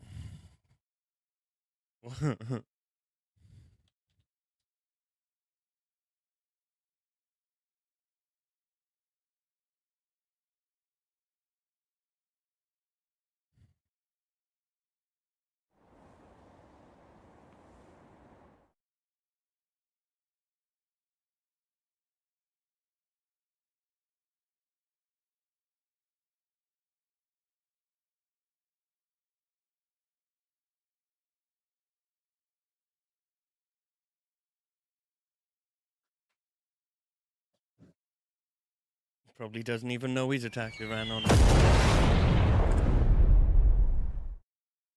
Enjoy many things, but death is what inspires. I love the hunt, no matter the game.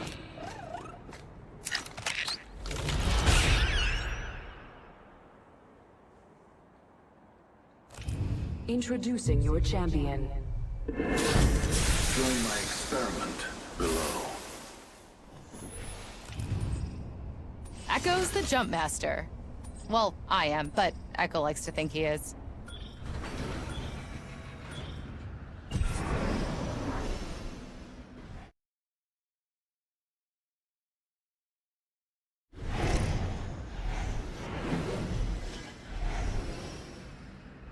Sightlines look good over there. This must be what a bullet feels like. Pretty cool.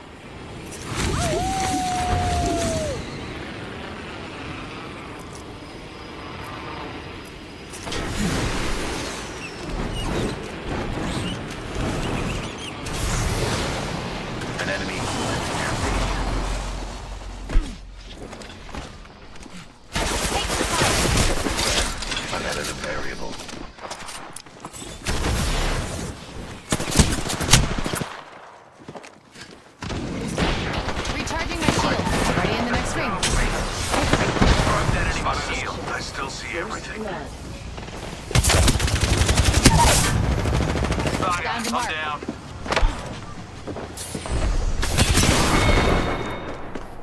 Twas beauty that killed the beast. But mostly, you know, violent combat. Lost. I went from being the third team to the first team out.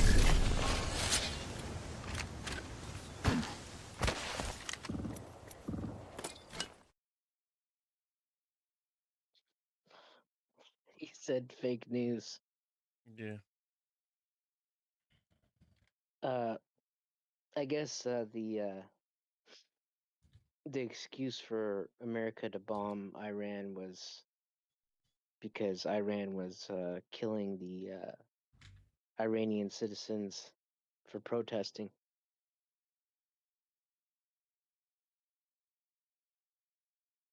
I don't That's think the retaliation.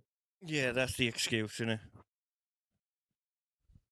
That's what they've Yeah, used. they have to have some excuse, right? Yep.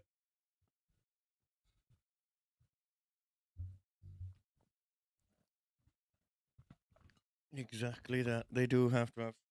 They do have to have some excuse. You are exactly right.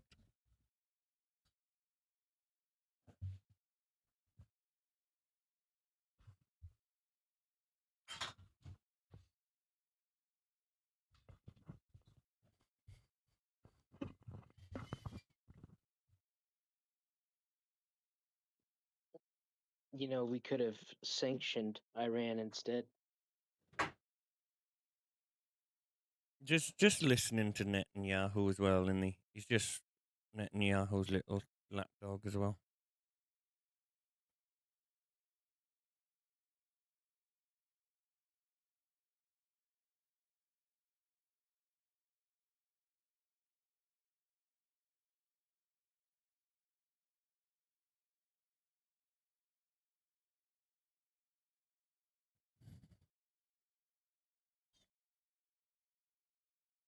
It's like bacon. I wonder what worms will think you taste like. Whoa, nice spaceship. Can you see me? I can see me in my bottom left of my corner as well. On the stream. Oh, it's not on the stream, that's good.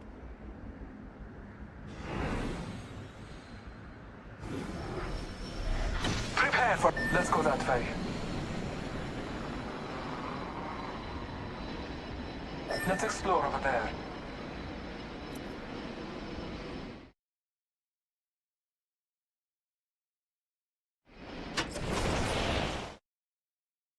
I pressed the wrong button. Rose. My weapon has been enhanced. Now, we hunt. Nice! Weapons enhanced!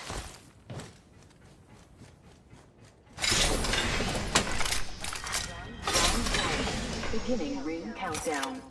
We have the benefit. We are inside the ring. Ultimate accelerant here. So I think there's another squad somewhere.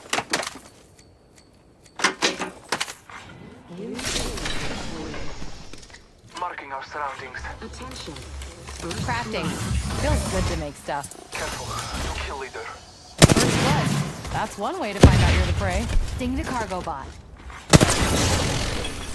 Harvesters are online. Backpack here.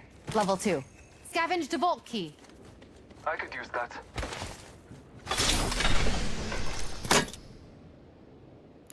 Spotted a loot vault over there. And I've got the key, team people. Level 2. Don't worry, it won't slow you down.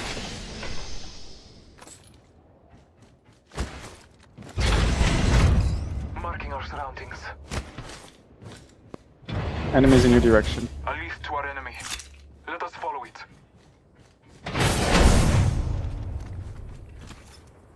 I need energy ammo.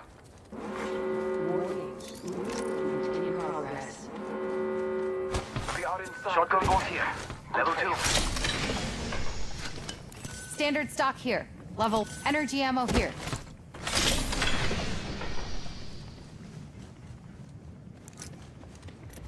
Prey's been here.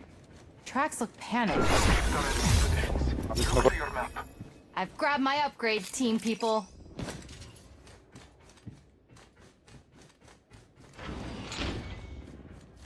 Let's explore over there. Attention, delivering care package. Still in my back. Let's pick this care package clean. I've made my weapon even... Current angle sucks. Switching it up. Let's go there. For care package over there. Let's get on that.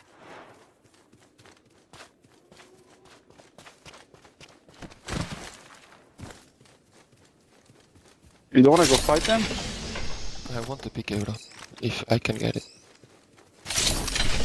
Favor. I'm just gonna go to Pick up your feet. Let's go here. Care package over there. Let's get on that. Optics here. Close range. Closed door here.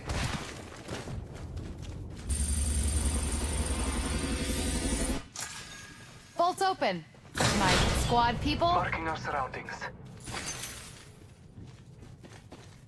Backpack here. There's an amp here. I think they might be coming Barrel toward us. stabilizer here. Level 3. I'm at the max level, and all it took was all my experience and skill. Okay, picked an upgrade. Good work, Waiting Echo.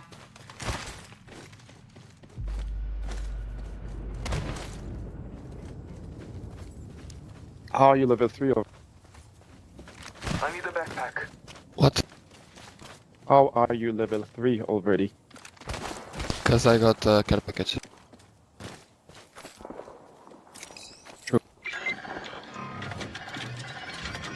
I've made my weapon getting a fresh angle.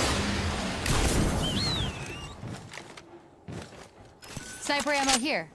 Each round's a shot at survival. Yo, crafting over here.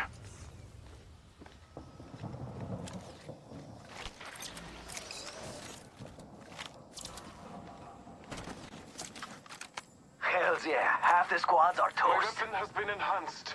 Now, we hunt. I scanned the peak. Survey beacon here.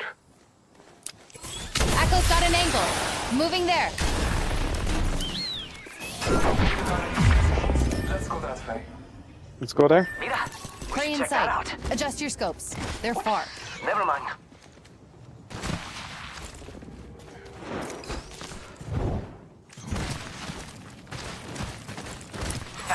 Moving to Echo for a better angle. Must go faster.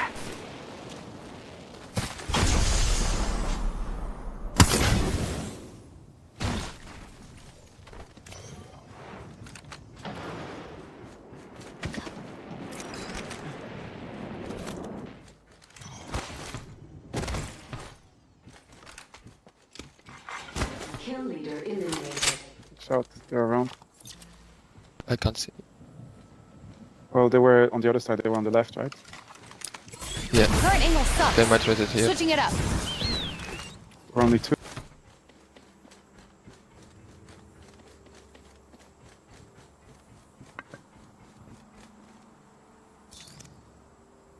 Someone's been there.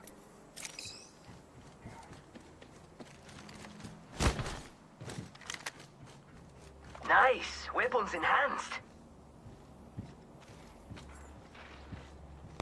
Stand on this.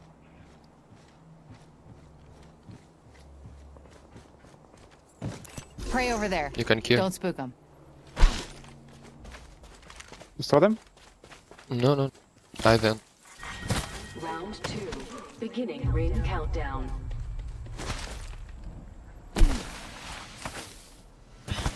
Pick up your feet. Let's go here. Attention.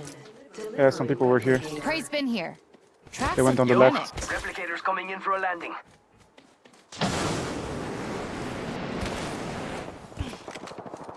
Prey in sight. Adjust. Current angle sucks. Switching it up. Hold on. Recharging shields. Our aim is clear. Enemies lined up. Throw an arc star. Contact with Faster, faster, faster.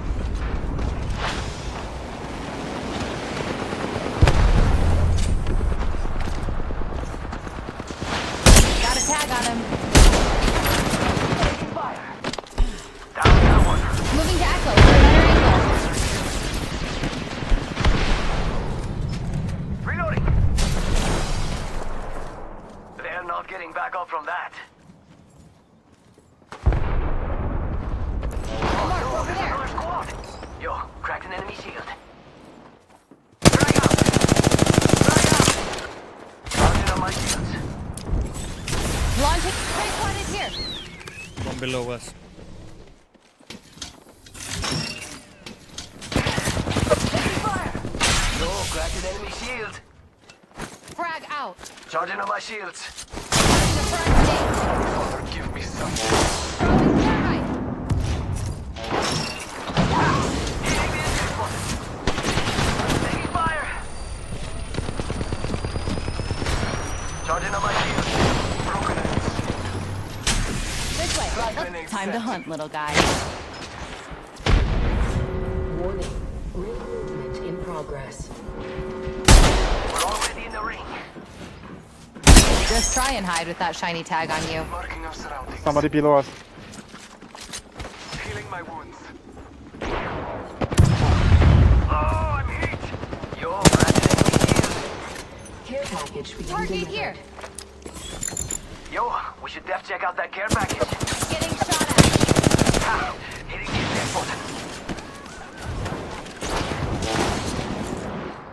Charging on my A shield. bit of shitty fight that we. Let's move here.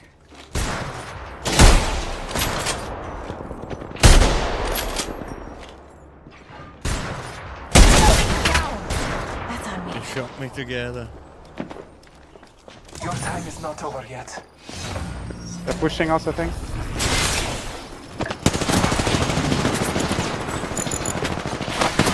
Oh, shoot her!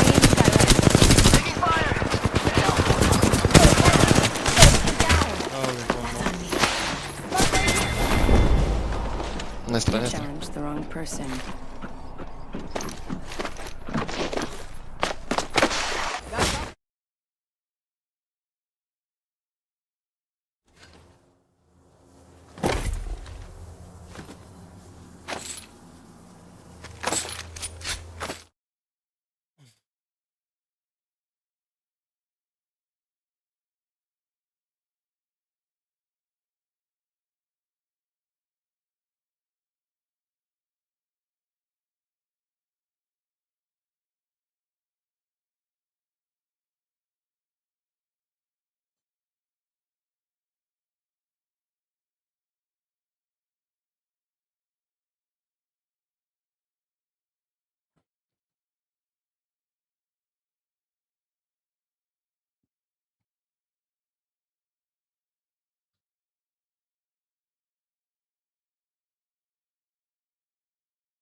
Bon voyage.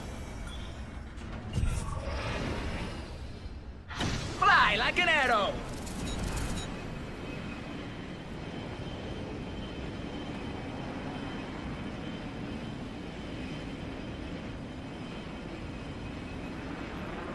Let's go see what's up over there. I'm going that way. Come if you want. Certo.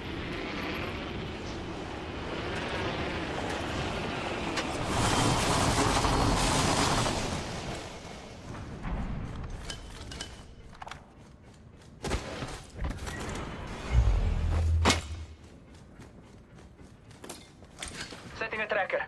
Un momento, per favore.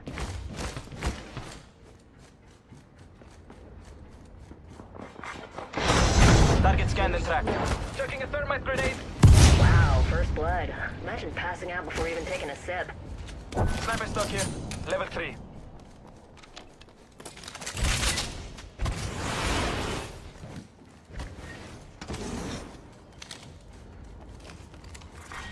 Round 1. Beginning ring countdown. Hope you're ready to fight, because we got an opponent nearby. Tracker dart, out. Ring's close and we still got a minute.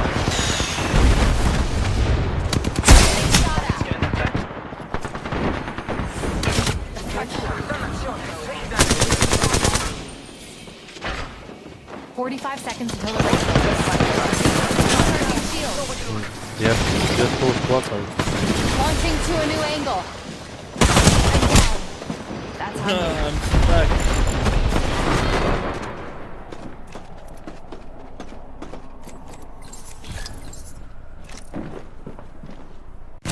In my face.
Tensions soared again as President Trump repeatedly threatened to intervene militarily if Iran continued to kill protesters or resumed its nuclear program.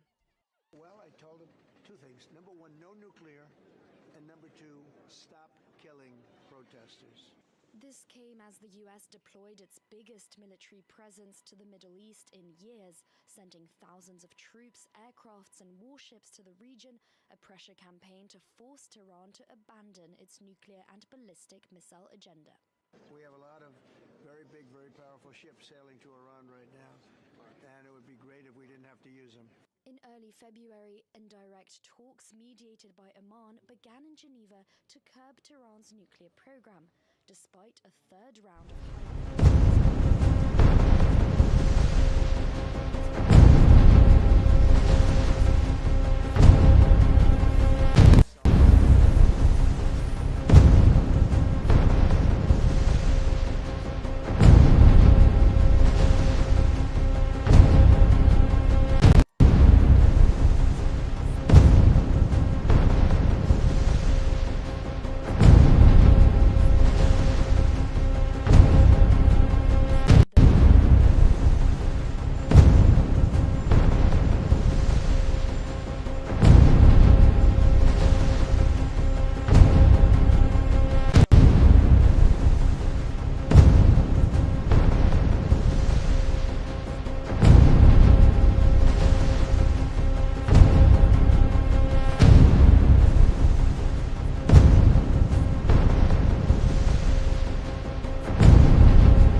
French President Emmanuel Macron said earlier today.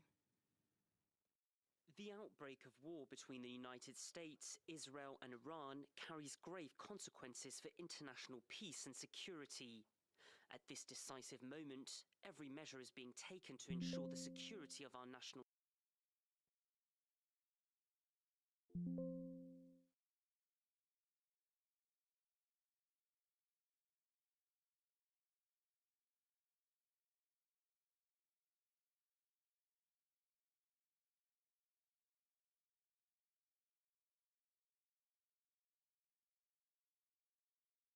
Like, we've lost this war effectively. It doesn't matter if we decapitate the Ayatollah tomorrow. The fact that we went to war on behalf of a foreign nation is a loss already. And it's political money that we spend to do their agenda. So as an American who is not threatened, and no American is threatened by Iran, but as an American who's not threatened by Iran has not threatened us in any way. And if it even they cannot really reach the This guy Mario, he's a bought and paid for that's exactly right. shill. That's right. He is. So for us, They all are. All these motherfuckers on Twitter. This is a problem. They This all is a are Washington D.C. problem. This is propaganda machines. And he's one of the worst. Different people. We generally always vote for the candidate that promises the most peace. Whoever is the peace candidate relative to the other candidate, this is the guy that gets elected. It doesn't matter what party they're in. And Trump, of course, filled that bill with his MAGA times. And yet we get the same thing. We get the same foreign policy, which is increasingly written down, implemented, guided by, and developed by Israel. So, and we don't get to elect Netanyahu. That wasn't our choice. You know, we have a big problem.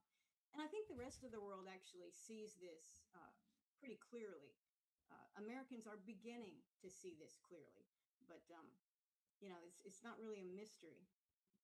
I want to go back to footage over the last few minutes, and all that footage was Dubai, out of all countries. Wow. Dubai and other Gulf nations have spent decades to create that sense of stability in those regions. I'm in Dubai right now, and you know, even if in havoc, you kind of have that sense of Dubai and the Emirates and other Qatar to a lesser extent, especially after the Israeli strike on the Hamas delegation, Kuwait, etc., are they've got that kind of shield around them, and that shield has been broken. That would hurt potentially the economy with that sense of safety that people have here. Do you think that was intentional by Iran from a strategic perspective? Does Iran benefit from striking those countries directly, not the U.S. military bases in the countries, but the countries themselves? Because we've seen multiple strikes in Dubai. I don't think Dubai has a U.S. military base. Had an old one. I could be wrong. I know the Abu Dhabi has one. Yeah. Dubai doesn't. Obviously, Kuwait, Qatar, Bahrain do. Saudi does.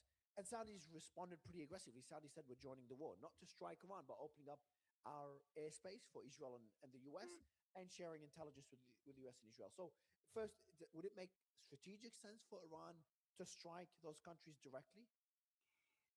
Well, it actually might at this stage, because what they've done up to this point in hitting Israel and really keeping, you know, not retaliating against the Americans, has not really worked. You know, that has been, I think, Iran's past practices of hands off in many ways has a perception that Iran is weak and that Iran can be broken apart, that Iran can have a regime.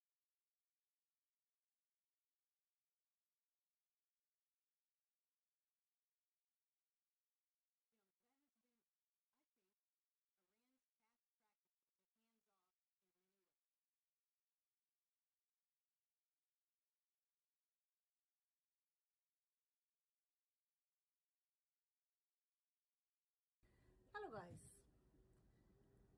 Since we mentioned openly we're not selling halal food,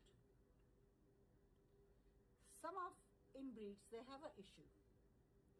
Their own wife's sister covered head to toe with the hijab, but they're showing another woman middle finger. Two-faced people, shame on them. Do you think I care? You showing me middle of finger? No. I can see your real face. What you do in reality, you're showing you disrespect women. Shame on you guys. Shame on you. And Sadiq Khan, control your inbreed voters. I keep eye on you, Sadiq Khan, and I'm not going to forgive you. And make sure fall in line, or you and your lot is going back to Pakistan in next 3 years. 2 years, baby. Okay, if you say 2 years, 2 years. Before that, maybe. I try my best. Yeah, let's fuck these people off. Let's get these ones out of the country. The ones who are stirring up shit. These little fucking Kapoor Kushi and her fucking husband. Get rid of them. That's what they want to get rid of. I am Britain first. I am not selling halal meat. Nobody gives a fuck about your shithole restaurant. Go fuck off back to fucking Afghanistan. I am Britain first. Fuck off. You can't even see what I'm talking about, Noah, so you probably think I'm a psychopath right now.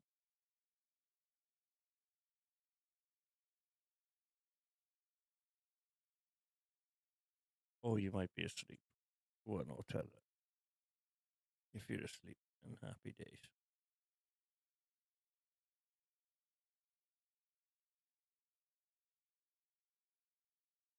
No, no opening up messages when you're on streamer is a good.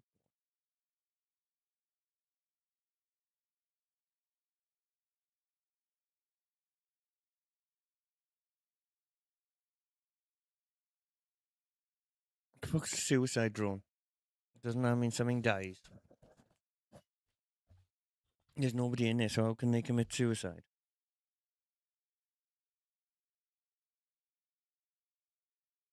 It's a Mediterranean drone.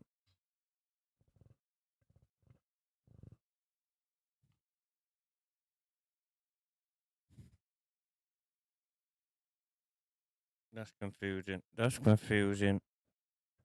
Proper confused the shit out of me, no?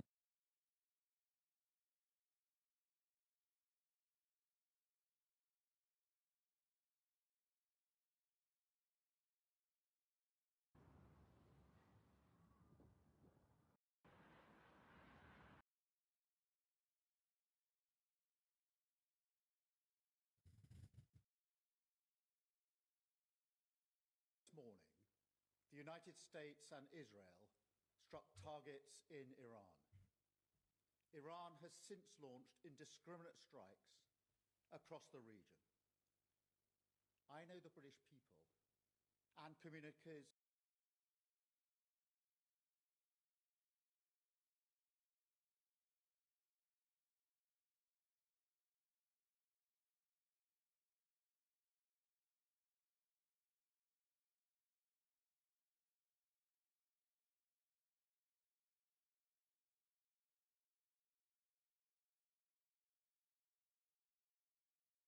across our country will be deeply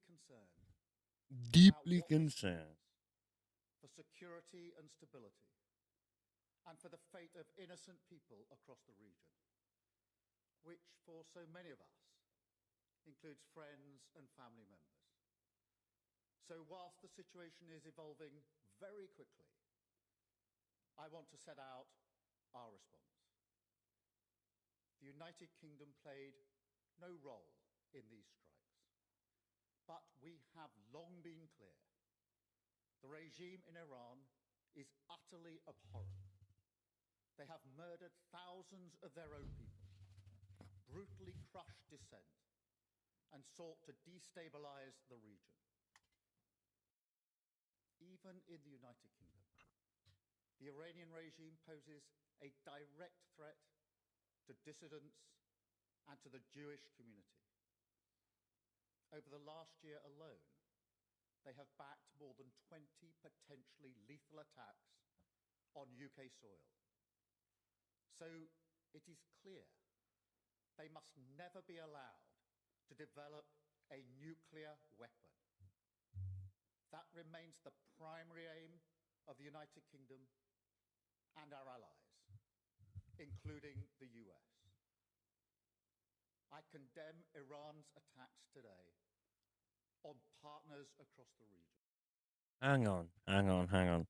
So, Israel and America attack Iran, and Britain come out and say they condemn Iran for attacking British American bases on all the Middle East.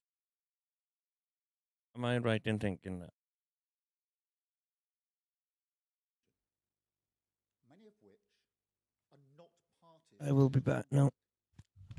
We extend our support and solidarity to them as part of our commitments to the security of our allies in the Middle East. We have a range of defensive capabilities in the region, which we've recently strengthened.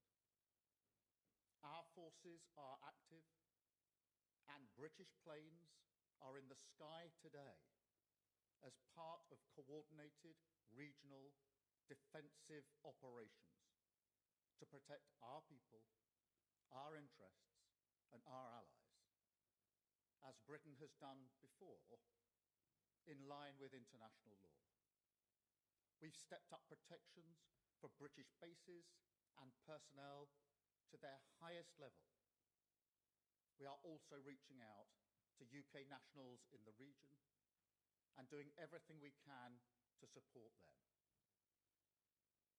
I've been speaking with leaders from the E3 and across the region. It is vital that we prevent further escalation and return to a diplomatic process.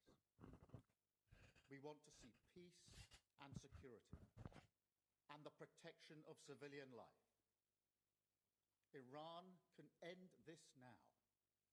They should refrain from further strikes, give up their weapons programs, and cease the appalling violence and repression against the Iranian people, who deserve the right to determine their own future, in line with our long-standing position.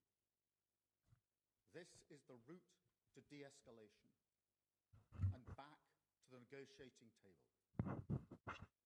Thank you.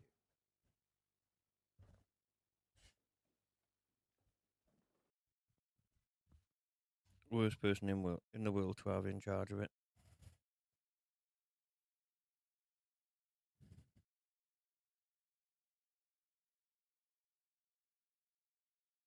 Holy fucking shit.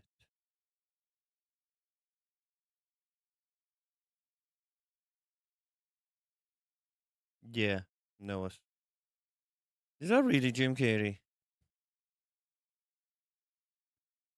Mm-hmm. What the actual fuck?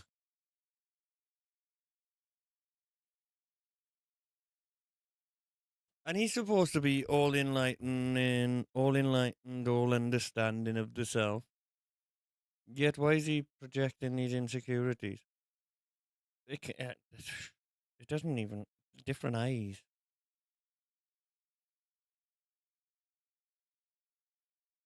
Doesn't look like him. It doesn't feel like Jim Carrey. That one on the right.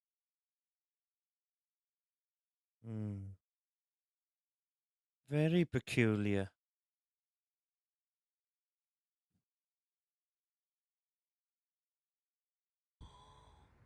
Let's move quickly. Oh, they bombed a hotel in Dubai. Okay, I hope no people there.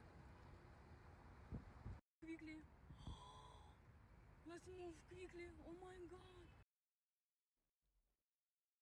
Earlier this morning, the United States... I've just watched that.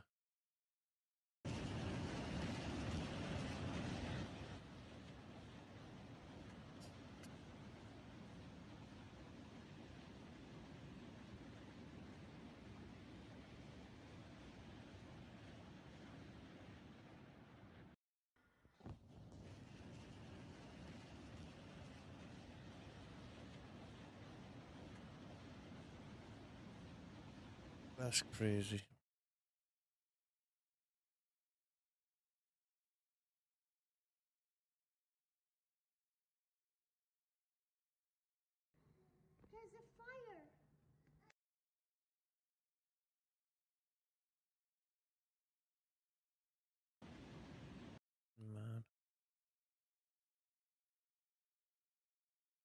That's what Botox will do to you. Yeah.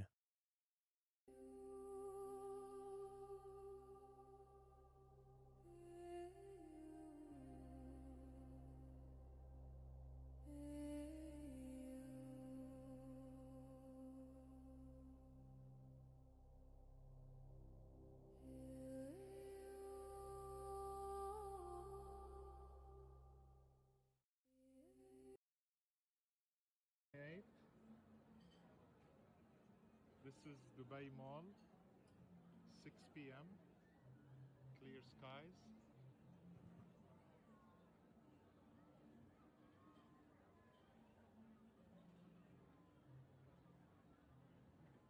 February 28th.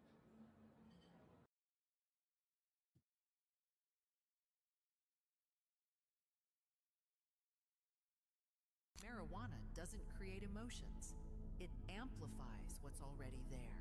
The deep thinker sinks even further into their thoughts. The anxious person feels even more exposed. And the happy one bursts out laughing uncontrollably. It doesn't change you. It reflects you, like a psychological mirror showing you your truth. Whether you're ready for it or not, marijuana strips away the layers you've built over time. The mask you wear to survive, to fit in, or to avoid facing the more raw parts of yourself. Marijuana doesn't ask for permission, it reveals. And here's the uncomfortable part. It might show you things you've hidden for years, parts of you that you've pushed down, avoided, or ignored. But in this exposure, there's an opportunity for growth. The truth is, feeling uncomfortable is often the first step to understanding yourself better. It's a chance to ask why you feel the way you do, why you react. Quickly. Let's move quickly. Oh my god. Okay, I hope no people there.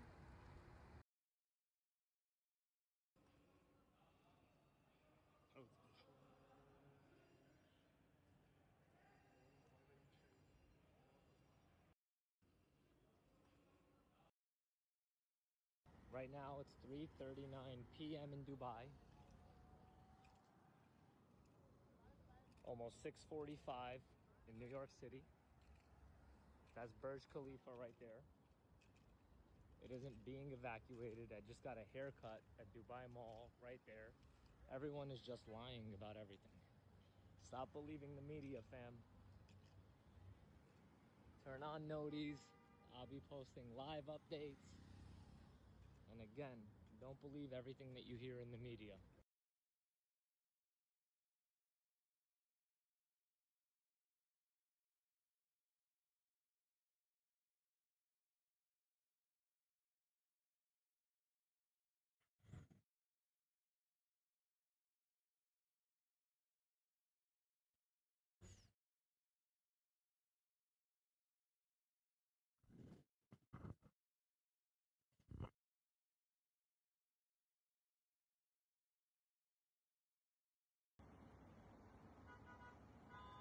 We've been bombed. We've been bombed. Bombed in the street. In the street. Oh my god! Oh no.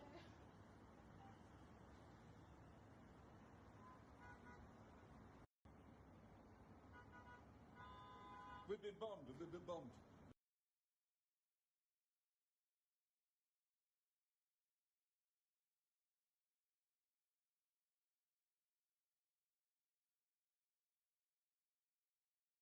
Earlier this morning,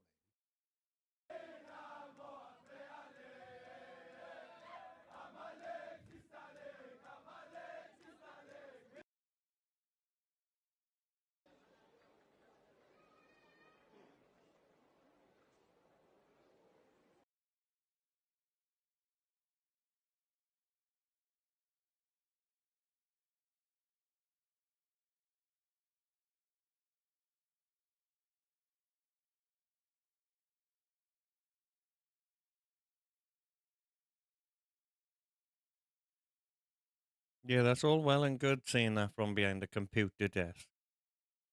Wait till the war really comes. Pisses me off, man.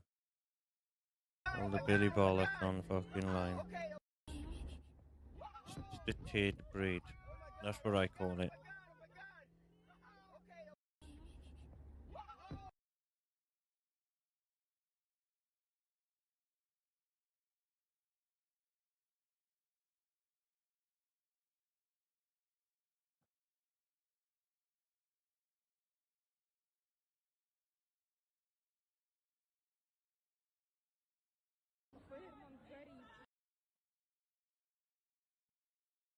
Oh, we got a statement by Russia.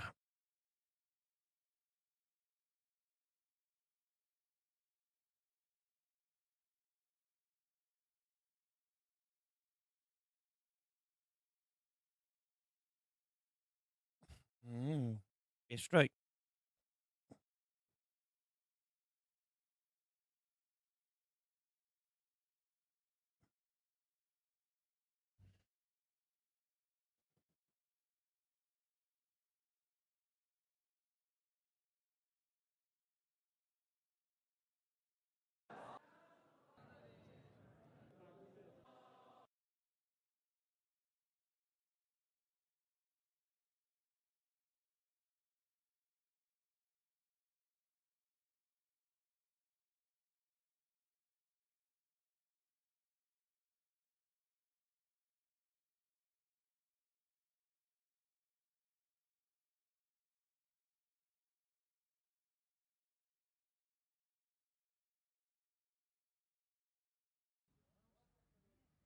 بابا باش صار الله الله الله الله شنو هاد بابا طيارة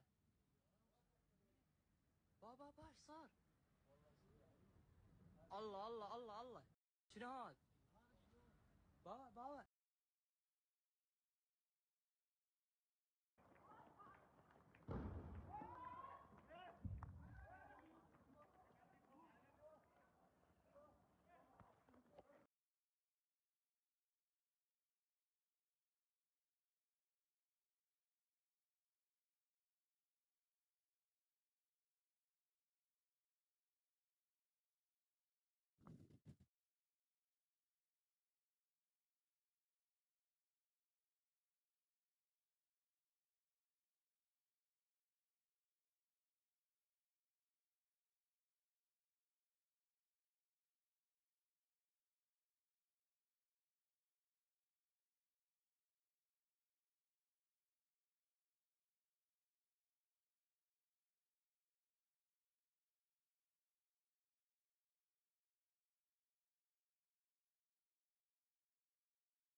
Oh my god.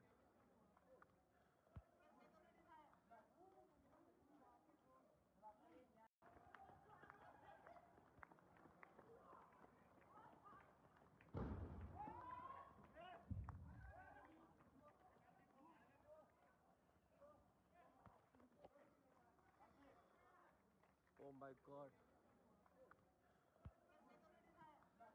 Oh my god.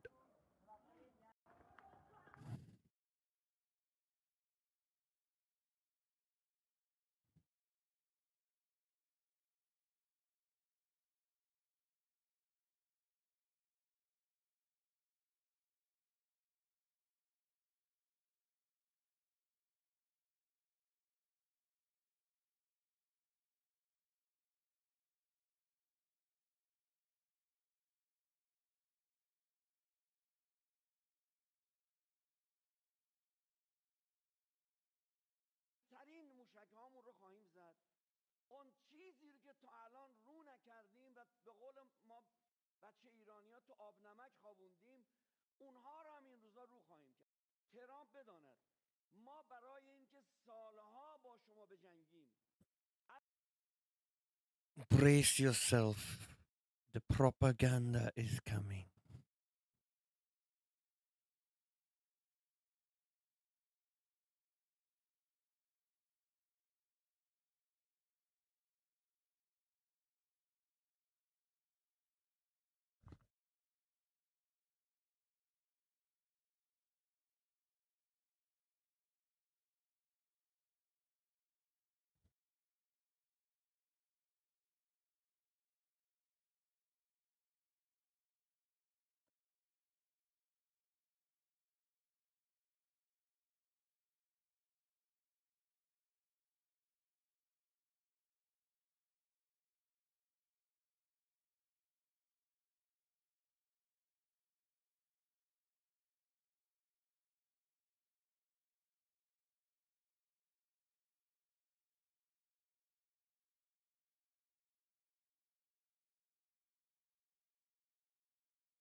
Just gotta nip out the second we'll be back.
This is a battlefront. A battlefront like no other in the long history of mankind's wars. This is an air front.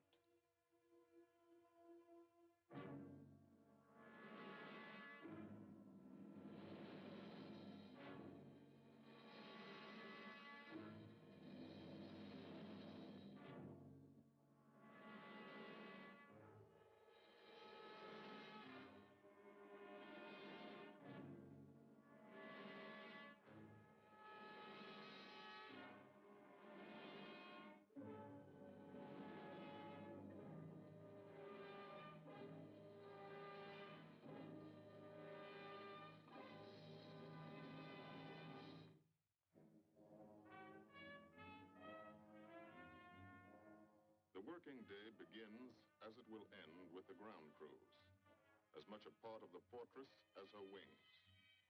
If you're a mechanic, you've got your own bomber. You get attached to it. But you know when your ship goes out on a mission, you may never see it again. So you do your work as well as it can be done, perfectly. Because you wouldn't want anything to go wrong that would be your fault.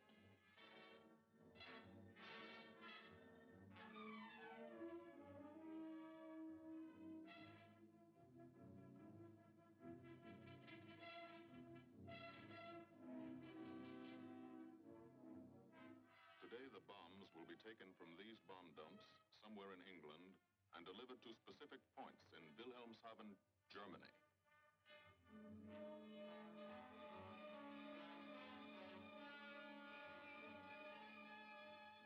To deliver them is the job of the 8th Bomber Command, just a hauling job, yet one of the most difficult and complicated of military operations.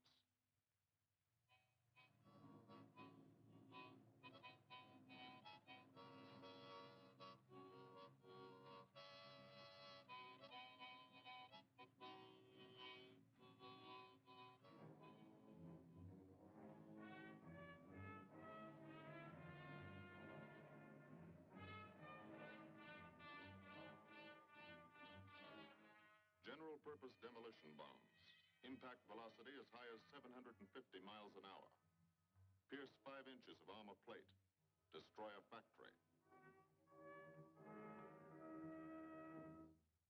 Briefing at 0800. Pilots, bombardiers, and navigators take their places. The group commander, Colonel Stanley Ray, steps up to the target map, and for the first time you learn where you're going. Sometimes your face turns white when you find out. Sometimes the feeling you won't come back tightens your insides. Not so long ago, you were sitting like this in a college or high school classroom, not listening too hard, perhaps even a little sleepy. But you listen here.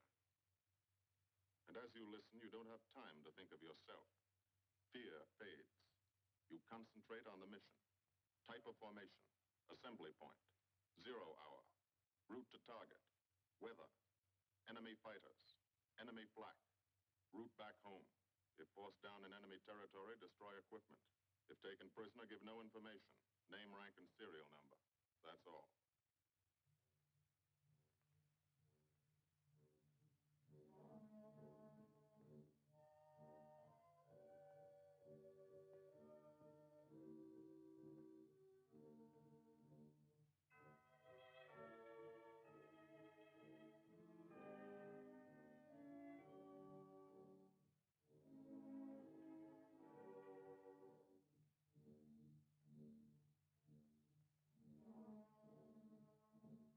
are the passengers with one-way tickets. And this is the crew of the Memphis Belle, 324th Squadron, 91st Heavy Bombardment Group. Just one plane and one crew in one squadron, in one group, of one wing, of one Air Force, out of 15 United States Army Air Forces. Well, fellas, we've never had an easy ride over there yet, and today won't be any different. No escort except unfriendly, so keep your eyes peeled. Don't get excited and yell when you're talking on the intercom. Save your ammunition and make your shots count. And let me know what goes on back there, Quinlan. Yes, sir. Stay on the ball, gang, and she'll bring us back like she's always done. Okay? Let's go.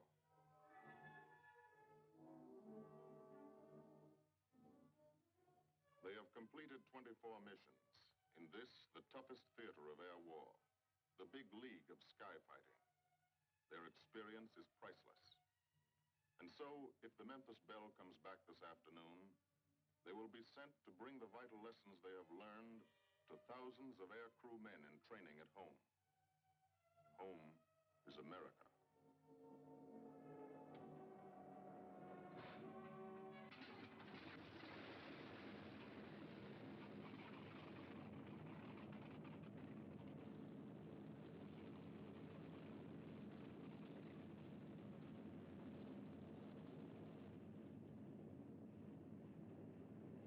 This is a battlefront, like no other in this or any war. No monster armies, no booming cannon. Only the roaring engine sound of the bombers pounding through the quiet English countryside. This is an air front.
The wheels of the Memphis Belle leave the soil of England for the 25th time.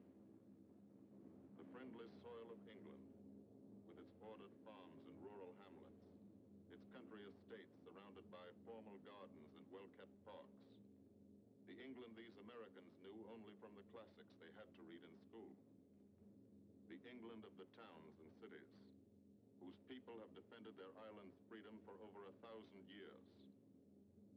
But today, their countryside has changed. Today, their island has been converted into a gigantic bomber field, a super aircraft carrier anchored off the shores of Fortress Europe, with hangars and machine shops, with hundreds of dispersal points, perimeter tracks, and concrete runways. This is England in its 5th year of war. And this is the new battlefront, the air front, from which we seek out the enemy. Not his infantry or his artillery, not his panzer divisions, but the greater menace, the industrial heart of his nation, the foundation on which the Nazi Empire and its armies stand, the power behind the German lust for conquest. The steel mills and refineries, shipyards and submarine pens, factories and munitions plants, pinpoints on the map of Europe which mean rubber, guns, ball bearings, shells, engines, planes, tanks, targets. Targets to be destroyed. And these are the destroyers, each with a belly full of bombs, and 10 men like the crew of the Memphis Belle. Pilot Captain Robert Morgan, industrial engineer from Asheville, North Carolina. He's flown this ship across the Atlantic. The other pilot, Captain Jim Verinis, business administration student at the University of Connecticut. Radio operator and gunner, Sergeant Bob Hansen, construction worker from Spokane, Washington. Navigator, Captain Chuck Layton, chemistry student at Ohio Wesleyan. Engineer and top turret gunner, Sergeant Harold Locke, from Green Bay, Wisconsin. Used to be a stevedore. Besides keeping the Belle in order, he covers the sky above. Tail gunner, Sergeant John Quinlan of Yonkers, New York. Clerked for a carpet company, but he quit December 8th, 1941. Ball turret gunner, Sergeant Cecil Scott. Firstman for a rubber company in Rahway, New Jersey. Pilot to crew, 10,000 put on oxygen. They're climbing higher now, 300 feet a minute. The strain on the planes and on the men is mounting. The rest of the crew, Bombardier Captain Vincent Evans, operated a fleet of trucks in Fort Worth, Texas. Waist gunners, on the right, Sergeant Bill Winchell, chemist for a paint company in Chicago. And on the left, Sergeant Tony Nastal, used to repair washing machines in Detroit when he was a kid. Now he's 19 and has 2 Nazi fighters, confirmed.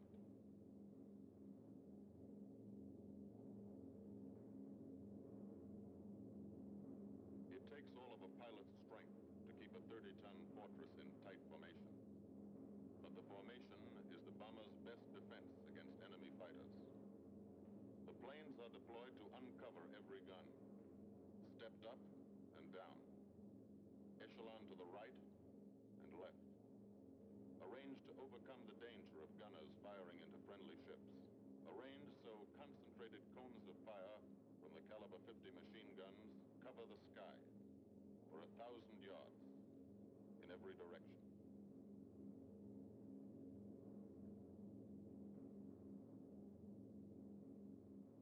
The friendly coast of England slips by below.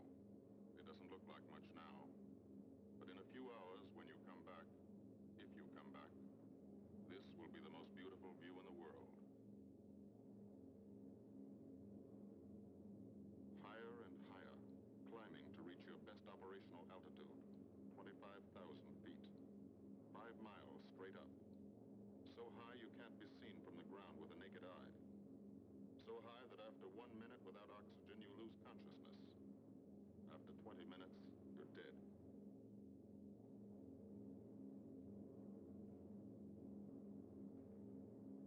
From now to the target, you go about your routine duties, plot your course, check your equipment, and wait.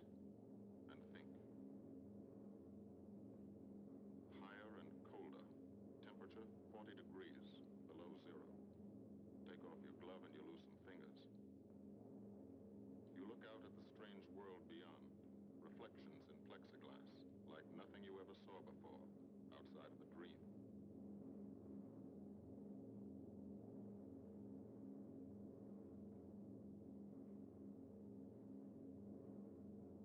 Higher and higher into the lifeless stratosphere, until the exhaust of the engines mixing with the cold, thin air condenses and streams the heavens with vapor trails.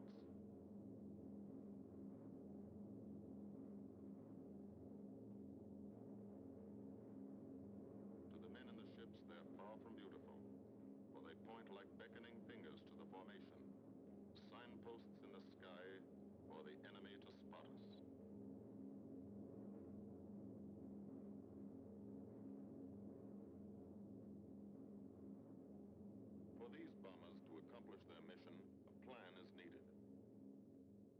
carefully worked out, timed to the minute. The job is to bomb Wilhelmshaven effectively and economically. The enemy is strong, skillful, determined to stop us. Here are his defenses. Air drones, well dispersed. Each plane indicates a stoffel or squadron of fighters. Heavy anti-aircraft, highly trained and accurate, all along the coast and defending his vital installations. Radar to warn him of our coming. Here is our plan to divide his defenses and weaken his opposition. At 13:30 hours, shortly after takeoff, 6 groups of planes will be heading toward the enemy coast from 6 directions. The Blue Force, 100 B-24 Liberator 4-engine bombers. The White Force, 300 B-17 Flying Fortresses. The Green Force, 300 B-17s with an escort of 6 squadrons of P-47 Thunderbolts. A force of B-26 Marauders, twin-engine medium bombers with 6 squadrons of RAF Spitfires escorting. Almost 1,000 planes and over 8,000 men in the air. The enemy alerts all his air drones. But which is our main force? What are our targets? Where should the Nazi controllers send their fighters? It's our job to make them guess, and guess wrong. A half hour later, at 1400 hours, the Blue Force will be heading east across the North Sea with the White Force following. These enemy fighters are tied down, waiting to meet them, and will not be able to attack the Green Force. These fighters must come up to attack the Green Force, and thus will be no threat to the Blue and White Forces. The B-26s and Spitfires will bomb and strafe a key rail junction, diverting these 6 Staffeln and preventing the enemy from concentrating too many fighters on the Green Force, which is scheduled to bomb an aircraft factory at Hanover. At 14:30 hours, the Blue Force will threaten this entire coastal area of northwestern Germany. Which target will it be? Flensburg? The Kiel Canal? Or will it turn suddenly and bomb Hamburg, Vegesack, or Emden? Actually, it carries no bombs at all. It's a decoy and keeps the fighters from the northern area busy while the White Force, the main effort, heads for the submarine pens of Wilhelmshaven. At 1500 hours, while the White Force is over its target, only a fraction of the available German fighter strength of the area can intercept it. Because of the Blue Force diversion and the simultaneous bombing of Hanover by the Green Force. This is the plan of battle for today, drawn up by the Combined Operations Planning Committee and approved by the Commanding General. The White Force, lead group, low squadron. We've crossed the invisible line of enemy radar. The Hun is expecting us.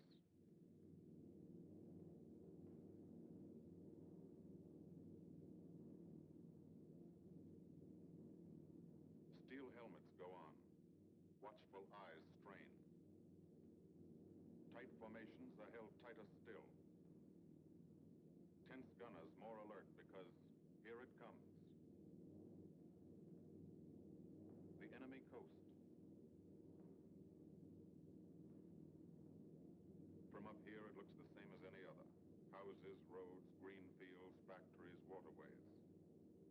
But they are the houses and fields of those who invade and oppress. They are the factories and roads of the people who twice in one generation have flooded the world with suffering. Suffering in such quantity as the history of the human race has never known. Brought torment and anguish into countless American homes. Gold stars and telegrams from the War Department.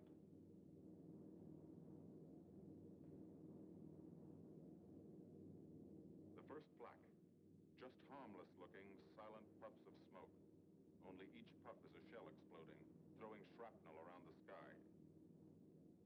Exactly the range, accurate plaque by radio prediction. 5 miles down, Nazi anti-aircraft batteries have calculated the altitude, speed, and course. Where will the next one hit? You try not to be there.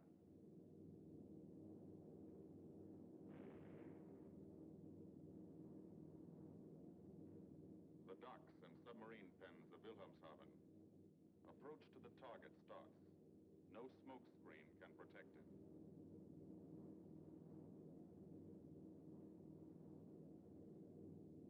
Now the enemy knows the path of your approach and walls that path with a flak barrage. But you fly right through it. Flak so thick you can get out and walk on it.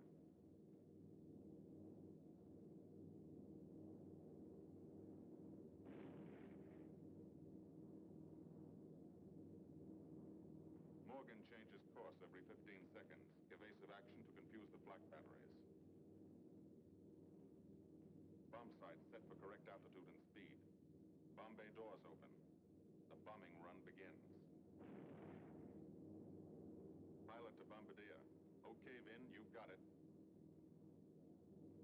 Now Evans flies the Memphis Belle, controlling it through the bomb site. And now we are most vulnerable. Committed to our bombing run, we can't dodge flak or fighters. Here's the first.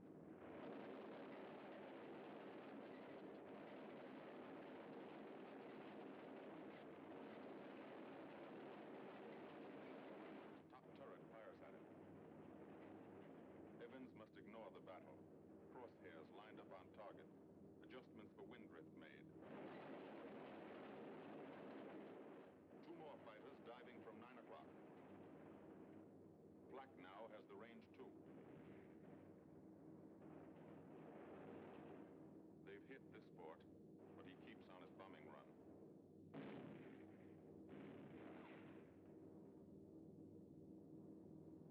As lead bombardier, Evans's aim must be good. Every other ship in the group will drop its bombs when he drops his. Now one pointer on the bomb site moves toward another stationary pointer. The instant they touch, bombs will release.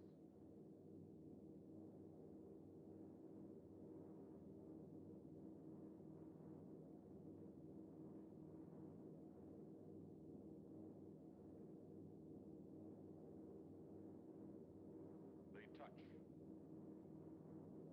Bombs away.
The first half of the mission is over. The easy half. Now to get home.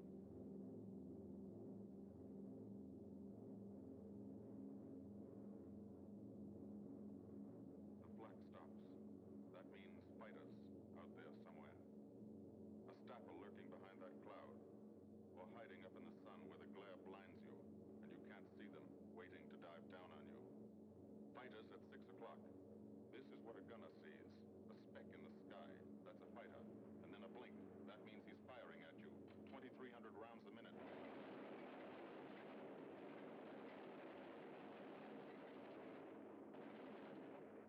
In a running battle, one of the most important instruments is the interphone.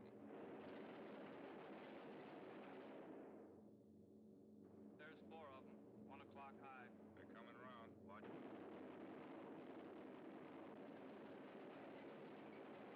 Two fighters, 6 o'clock up, coming in, diving out, Chief. B-17 in trouble out of 2 o'clock. Watch it. Got an engine on fire.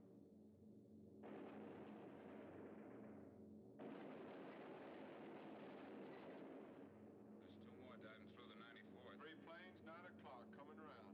Keep your eye on them, boys. Coming around to 10. Watch them, so keep your eyes open. They're breaking at 11, breaking at 11. I got them.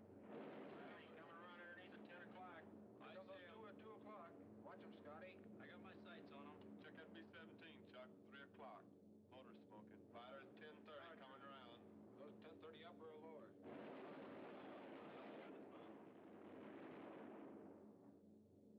B-17 out of control at 3 o'clock.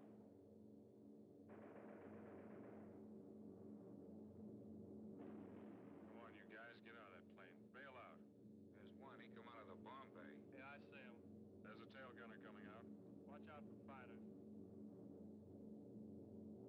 Keep your eye on them, Bill. See any parachutes, Quinlan? 2 parachutes. So black at 9 o'clock. 8 men still in that B-17. Come on, the rest of you guys. Get out of there. Come on, bail. So far, there's 3 more shoots. Flak, 11 o'clock. Fighters, 6 ME o'clock. 109 at 3 o'clock. Keep after him, would you? I see him. I'm on him. Come on, you son of a bitch.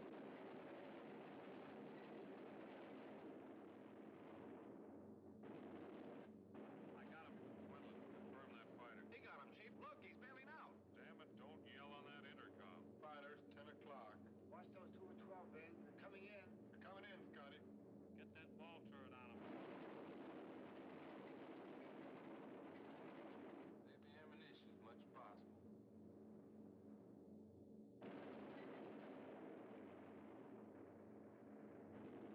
Watch that fighter coming in at 3 o'clock. He's coming in a half roll. Pull her up, Chief. Pull her up. Hurry.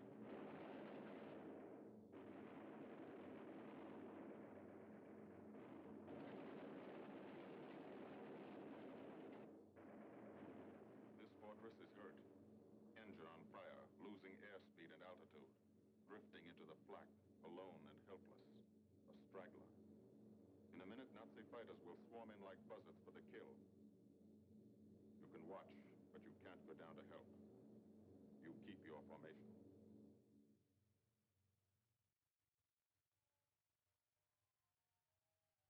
Here, too, the mission is being flown. None the less real for being in the minds and hearts of these men behind. Ask anybody who's been to a field in England, or anywhere else our bombers are based, and he'll tell you that there's drama here, too. Waiting to see who's coming back. To watch them, you might not realize how tense these ground crews are. But they are tense, and plenty worried. In Air Force talk, this waiting is known as sweating out the mission. These men know the flight plan. Their watches told them when the bombers were running into enemy flak, when they were over the target, when they left the enemy coast. And now their watches tell them the bombers should be nearing the field. Every ear strains for the first sound of the engines. And then somebody hears them. And somebody sees the first faint specks in the distant sky.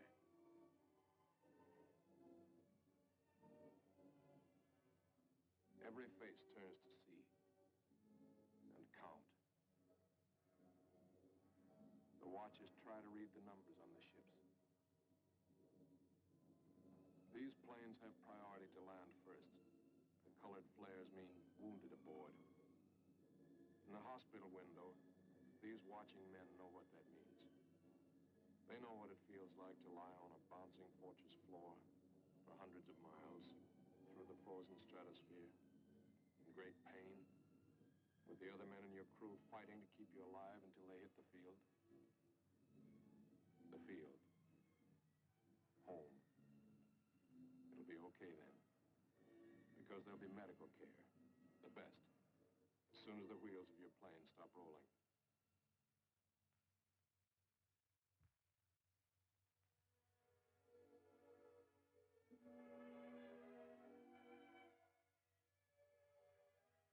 Head wound. Concussion. 20-millimeter cannon shell exploded in his radio compartment. Shock. Internal injuries. He'll be all right, though. Flak burst scattered flying shrapnel. He's full of steel splinters. This pilot's leg is not a pretty sight. Neither are the docks at Wilhelmshaven. These men will all get the Purple Heart. And this man, too, posthumously.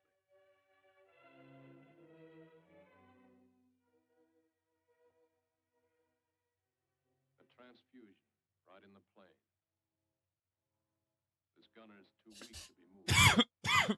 I'm gonna play some GTA now. Fuck it, I'm bored.